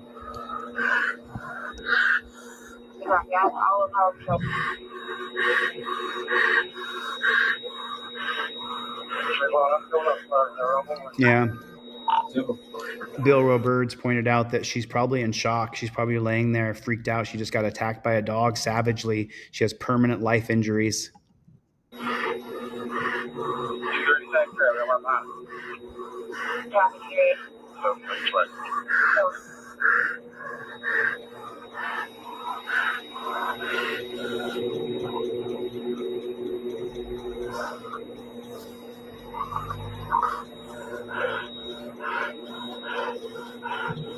No, that's him.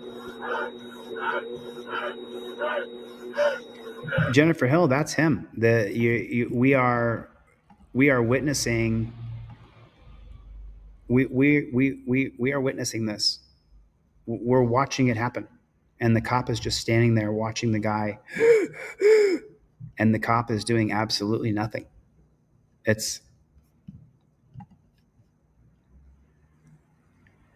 This is why they're so afraid that I become governor and I change the policies from the top down. I'll ban those stupid fucking dogs in 2 seconds flat. They'll be banned. I just cannot believe. I cannot believe. Yeah, so Jennifer Hill said, sounds like the dog can barely breathe. No, it's the person who can barely breathe. And then Small Miracle Garage said, shocked he's not screaming at him, put his hands behind his back and to stop resisting. Absolutely, Jake. Absolutely. It's unbelievable.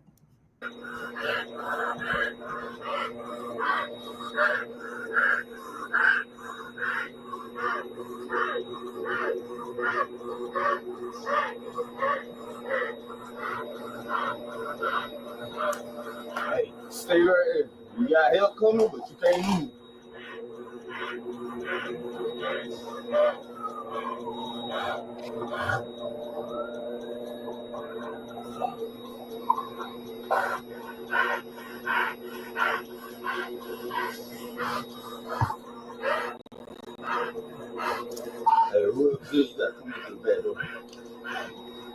This piece of shit, PIG, was taught first aid. Okay, so that's the cop's foot over here on the left-hand side. That's the cop's foot. He's looking down at something here. I think you're right. That is the dog breathing like that. Ran through the bedroom. In the living room.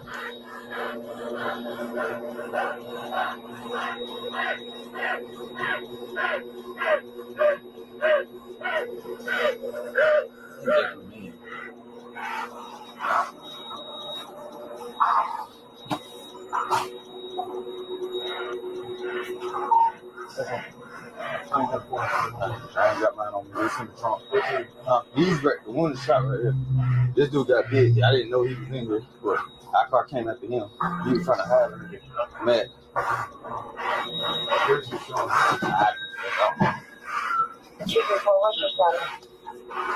I'm cool. What's up? Is there a front row? Yeah. Should be over there.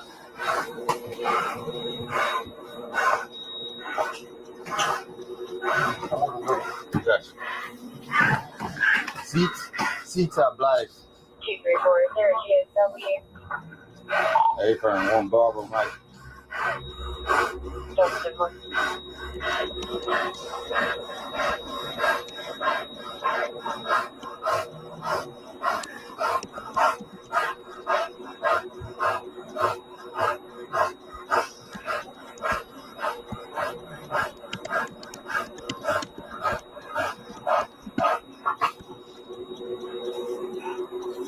Hey, boy.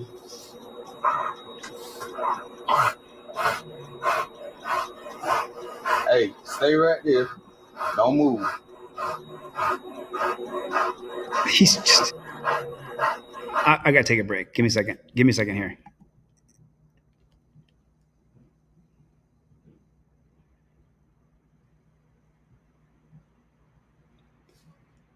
Are you...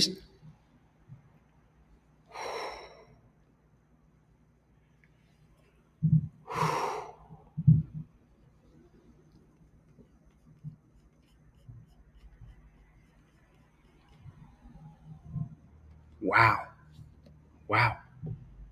He's watching the guy die and saying, "Don't move." See, we didn't block DM here, and he actually is not a copsucker or a troll. He showed up and he's not. He's actually saying things that show that he's not a troll or a copsucker. Thanks, DM, for sticking in here, man. Marauder, what's going on? I'm just seeing you in here. I'm just taking an emotional break here because I'm about to cry. Could you imagine if that was your loved one? I mean, like, I'm seriously rocked. That's some of the worst shit I've ever seen. He shot the guy as he was laying down in a bed, and he said, "Don't move," and then shot him 5 times. It's just, I don't understand. I don't understand. And all right, you know what we're gonna do? I'm gonna read you an article real quick. I'm gonna take a break from this because I'm really upset. So this says former Florence County deputy requests speedy trial on one of the 2 charges against him. So that's the pig that killed him, right there. That's the murderous pig right there. It's just, I mean, Roger, like I want to.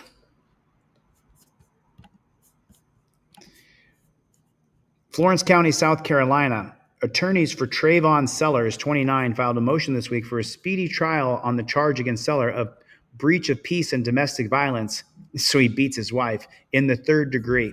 Sellers was a deputy for the Florence County Sheriff's Office at the time of the incident. He no longer works there. Sellers is being held without bond on voluntary manslaughter assault. Voluntary manslaughter? That was 1st degree murder, bro. 2nd degree. I don't know the legalese for those things, so I'm talking out my rear end here. It was murder. How about that?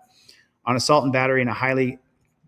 Sellers is being held without bond on charges of voluntary manslaughter, assault and battery of a high and aggravated nature, and misconduct in an office as an officer involved shooting when he worked at Florence County Sheriff's Department. The officer-involved shooting occurred May 26th off National Cemetery Road. Isn't that just the most ironic street name? Following a vehicle pursuit, the suspect, William Dwayne Rankin, ran inside of a residence off National Cemetery Road after wrecking his vehicle. Warrants showed Deputy Sellers warrants? What does that mean? Warrants showed Deputy Sellers pursue, that's the wrong word, isn't it? Rankin into the residence and shot him 5 times. Rankin died at the hospital. Sellers' breach of peace domestic violence charge stemmed from an incident on July 25th in Darlington. What was that charge? What was that charge of? Okay, so here's the other one. I'm gonna come right back to this one, but let me read about him beating his wife here real quick. So they use the same picture of this piece of shit PIG right here. South Carolina Law Enforcement Division has charged with the breach of peace, domestic, blah, blah, blah. On July 25th, Sellers committed the offense of breach of peace. Sellers did not cause a disturbance to the public and order tranquility by approaching in an aggressive manner while disregarding the lawful orders of sheriff's deputy who were acting on their duty to keep the peace. So they're talking about him attacking his, I'm pretty sure it sounds like, it's not written here, but it sounds like that he was attacking his wife. Okay, let's go back to it here.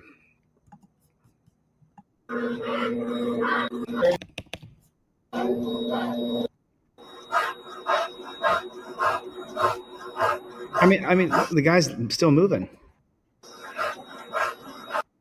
He's got blood all over his shirt.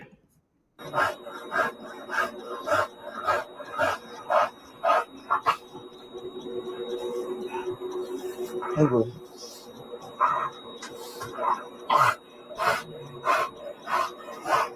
Hey, stay right there.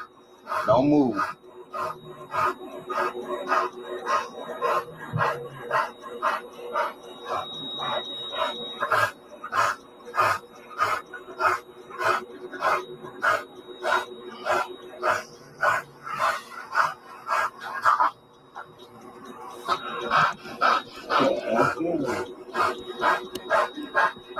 Right.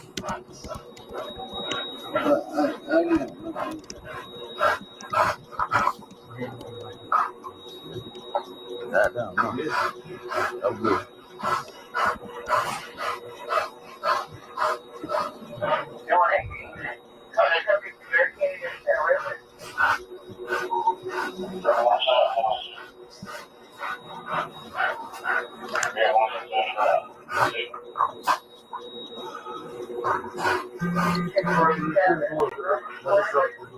Hey, don't move.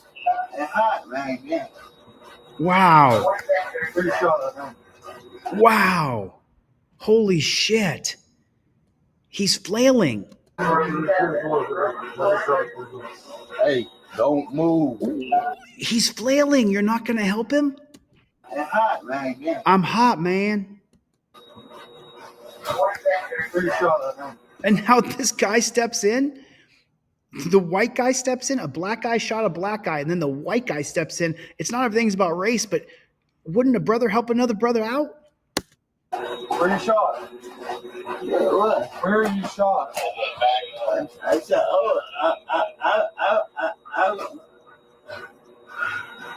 where are you shot?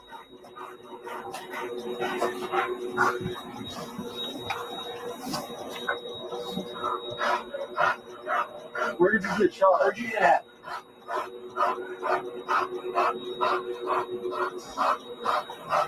It's just pissing me off. It's just making me more and more mad every second I watch it.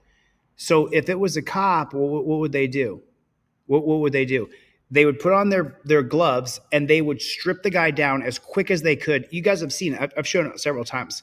They would strip him down as fast as they possibly could. And then they would put patches and cover those holes with their first aid kit. Because if you stop the bleeding, a lot of times people will live because they don't have a stroke. The blood falls out of your system and then your brain has a stroke. Once you have enough holes in you, then the blood falls out. Your brain doesn't have enough blood in it, enough oxygen from the blood, and then you have a stroke and you die. I don't know how this man was killed. I don't know how this man actually died. What the was an internal organ? Was it a stroke? Something. The bullets killed him. Obviously, the cop killed him. But I'm saying what the actual autopsy is going to say of his death. But this is just disgusting. This is just disgusting. I mean, I wish I hadn't clicked on this. I really wish I hadn't clicked on it, to be honest with you. It's put a pit in my stomach. And then the ineptitude of these cops pretending like they don't know how to do first aid CPR.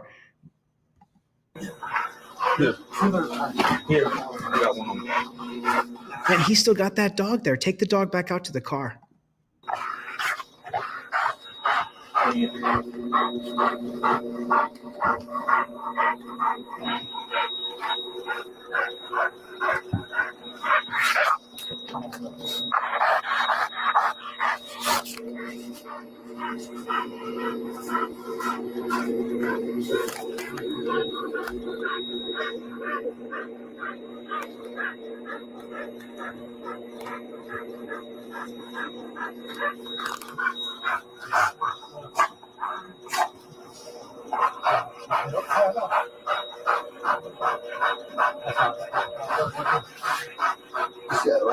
Sit back.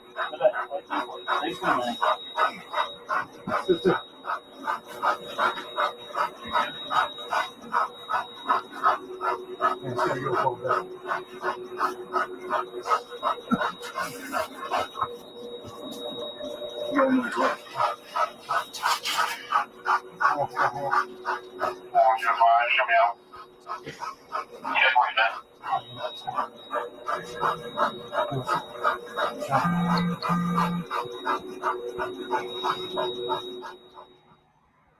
I'm going to turn that beeping down a little bit. It's annoying the hell out of me, and I'm already mad.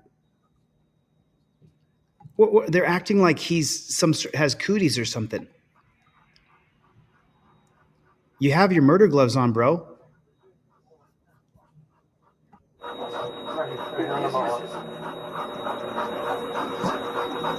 I think that's the smoke alarm going off. I'm not sure. It sounds like the smoke alarm from him firing 5 bullets inside of a resident.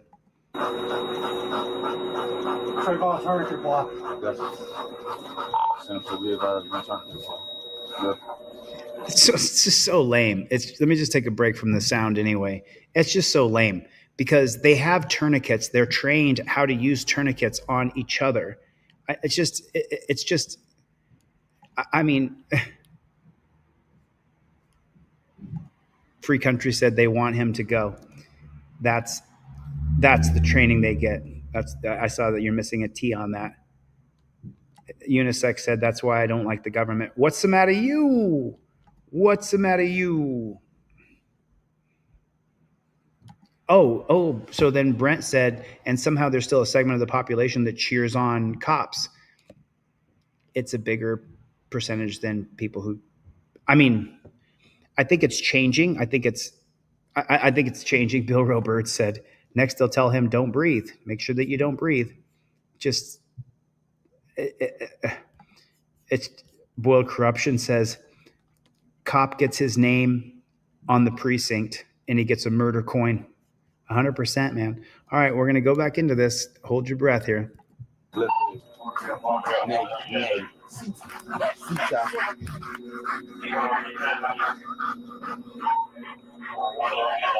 And the guy that the dog bit is getting no aid either. Sita, live, leave it. What's your name? Look at them standing over him with flashlights in his face. That is the most pathetic, disgusting display of care. Hey, what's your name? What's your name, boss? What's your name? Come on. Hey, come on. What's your name? Through the back door. All through the back door. What's your name? Come on, bud. Talk to us. Talk to us. What's going on, boss? Come on. Come on. No. Say something. Say something. Come on. What's your name, man?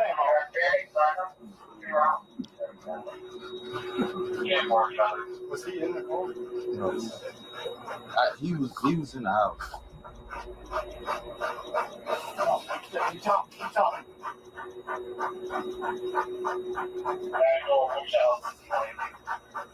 One right beside the car.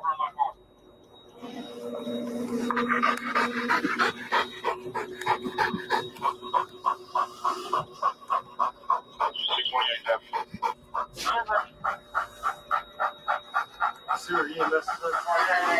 What's your name? What's your name, sir? I'll get you in. And the pig that shot him is just sitting back there watching it all. Say something. Tired, 2 minutes out as well. Chadwick, go get fire ambulance. Change. Hey, Jack, you're a few minutes out. Y'all need those tourniquets? No, we're good with tourniquets. We just let them know we're on the door. Bye, Claudette. Thanks for coming.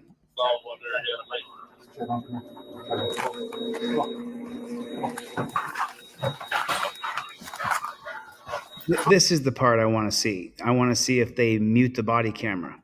Oh, is y'all good? Murderer coming out the back door.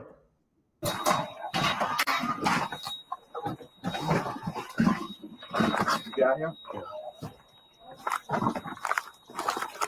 See, even the cops are afraid of the dogs because the dogs are abused and treated so badly. Y'all need anything?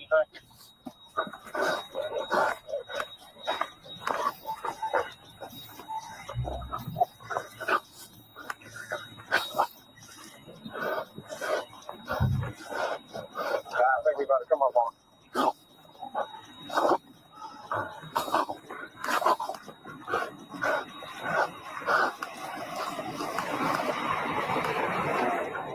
Andy beats his wife and kids too. Of course he does.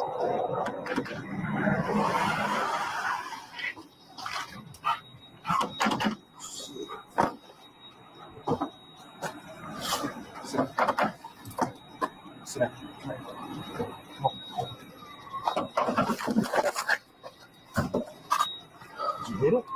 I got you. It was. It's stuck. You just gonna turn it off. You good? He's in the back door, right there, back door. Hey. You all right? Sit down. Take a breath. Sit down. Yeah, right here, back door.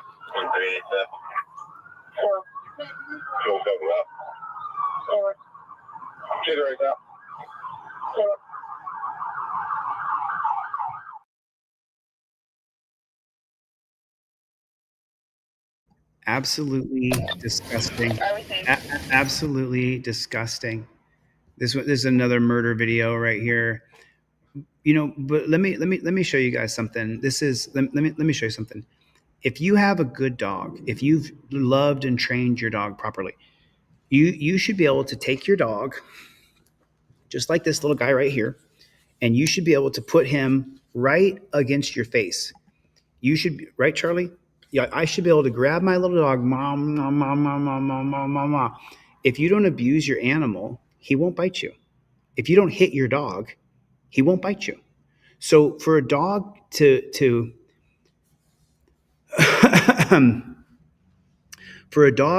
want to bite you, you have to mistreat it. My dog Charlie, he loves to do this growl pet, like he's on one right now. He wants to growl and be pet right now. He like wants to go "Rrr!" Like he wants to growl right now. That's what he wants to do. He wants to be growl. Don't you try. "Rrr! Rrr!" I know him. That's what he wants right now. He wants me to stop what I'm doing and pet him so he can growl and get out all of his. "Rrr!" But if you treat a dog good, you can literally do anything to that dog and it won't bite you. Cop dogs, they are abused and beaten and put in cars and left in tiny little cages and mistreated. Charlie has made a 100% recovery. He still can't eat certain foods. But I'm telling you, aren't you, Charlie, aren't you? Are you mean? Are you ferocious? Are you ferocious, Charlie? Are you ferocious? Ooh, show him how ferocious you are. Show him, Charlie. Show him your teeth. So, Yeah, dogs bite people when they're scared as well.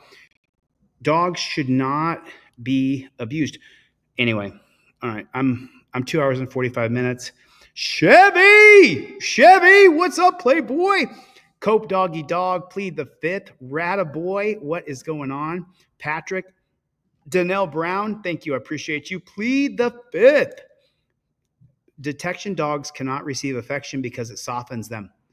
Wow, that's interesting. Plead the fifth. That's interesting. Shock Professor, I know that someone was impersonating you, so I get it, dude. It's all good. Kevin Brzezinski, I want to say thank you to Chuck and to Lou from Rising Tides from Plead the Fifth. Thank you for your donations. Kevin Brzezinski, I want to say thank you to Utah Defender, to Walt. I'm just trying to remember people off the top of my head, but I'm probably going to fail at this if I do it that way, so I should probably just read off their names. Gary B., Jared G, just got your Cash App. Thank you, dude. I appreciate it.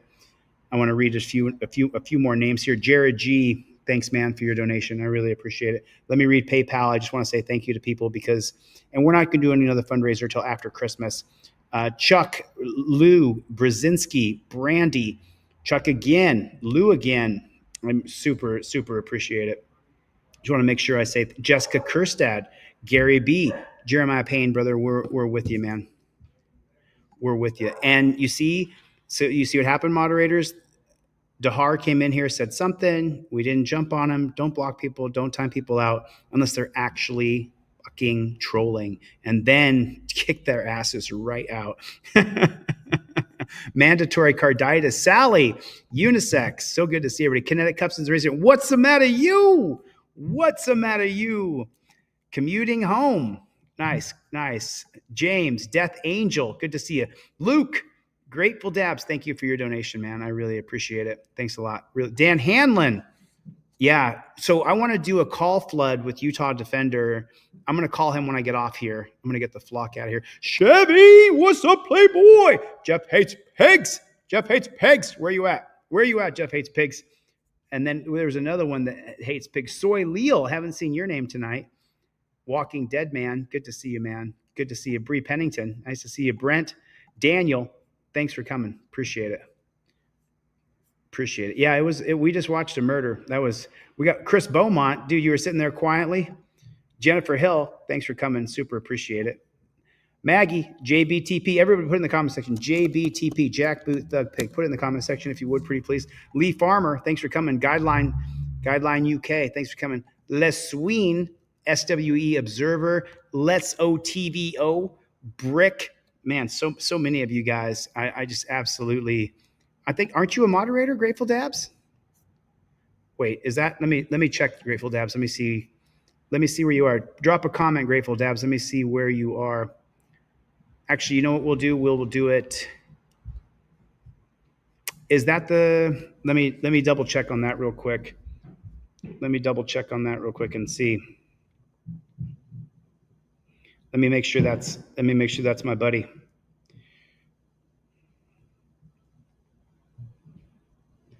Put it in the chat.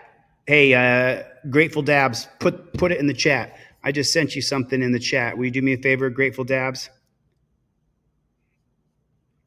I know it, Howard. I see it, man, but we don't. So Howard, I haven't seen you around here a lot, so I don't really promote negative, bad people. Got you, Grateful Dabs. Got you, brother. Thank you. Appreciate that, bro. Appreciate that. Let me add here Grateful Dabs real quick here. There we go. Got that. And you are good. Yeah, Utah Defender needs more help. Utah Defender chipped in on this fundraiser, so I'm super grateful. I am super grateful. Leveling up. Danelle Brown, thank you for coming. I appreciate it. Yeah, that was weird, wasn't it? That was weird. That was seriously weird. No, Howard, I appreciate you coming. You got to email me that, though. Just here is not the right place to do it. Do you know what I mean? I appreciate you coming, man, really. And I have asked the moderators not to block or time anybody out unless they're absolutely assholes. But you're not either of those things. But just here, I know that I haven't talked to you a lot myself, but I don't put people's names in the chat who are negative, horrible people. I don't promote their names in the chat, but I do want you to send me the screenshots of what you see every day. People email me screenshots. Lots of people every day. I get screenshots. So if you want to send me screenshots, oh, it just makes me sick. It makes me so sick. Yep. Yep. Yeah, I know you are. I know you are. I know you are, dude. I know it is, man. I don't know where Jeff Hates Pigs is. I don't know where he is. I don't know where he is. I miss him. I wish he was here. I wish he was here. OTVO, no boot liquors. Who is that? Who is that? And just so you guys know, my buddy Team DLZ, he will not come back. He has quit YouTube altogether. He won't come back on YouTube. He canceled his account. He doesn't give YouTube any money at all whatsoever. It is just so crazy. Oh no, Howard, I 100% believe you.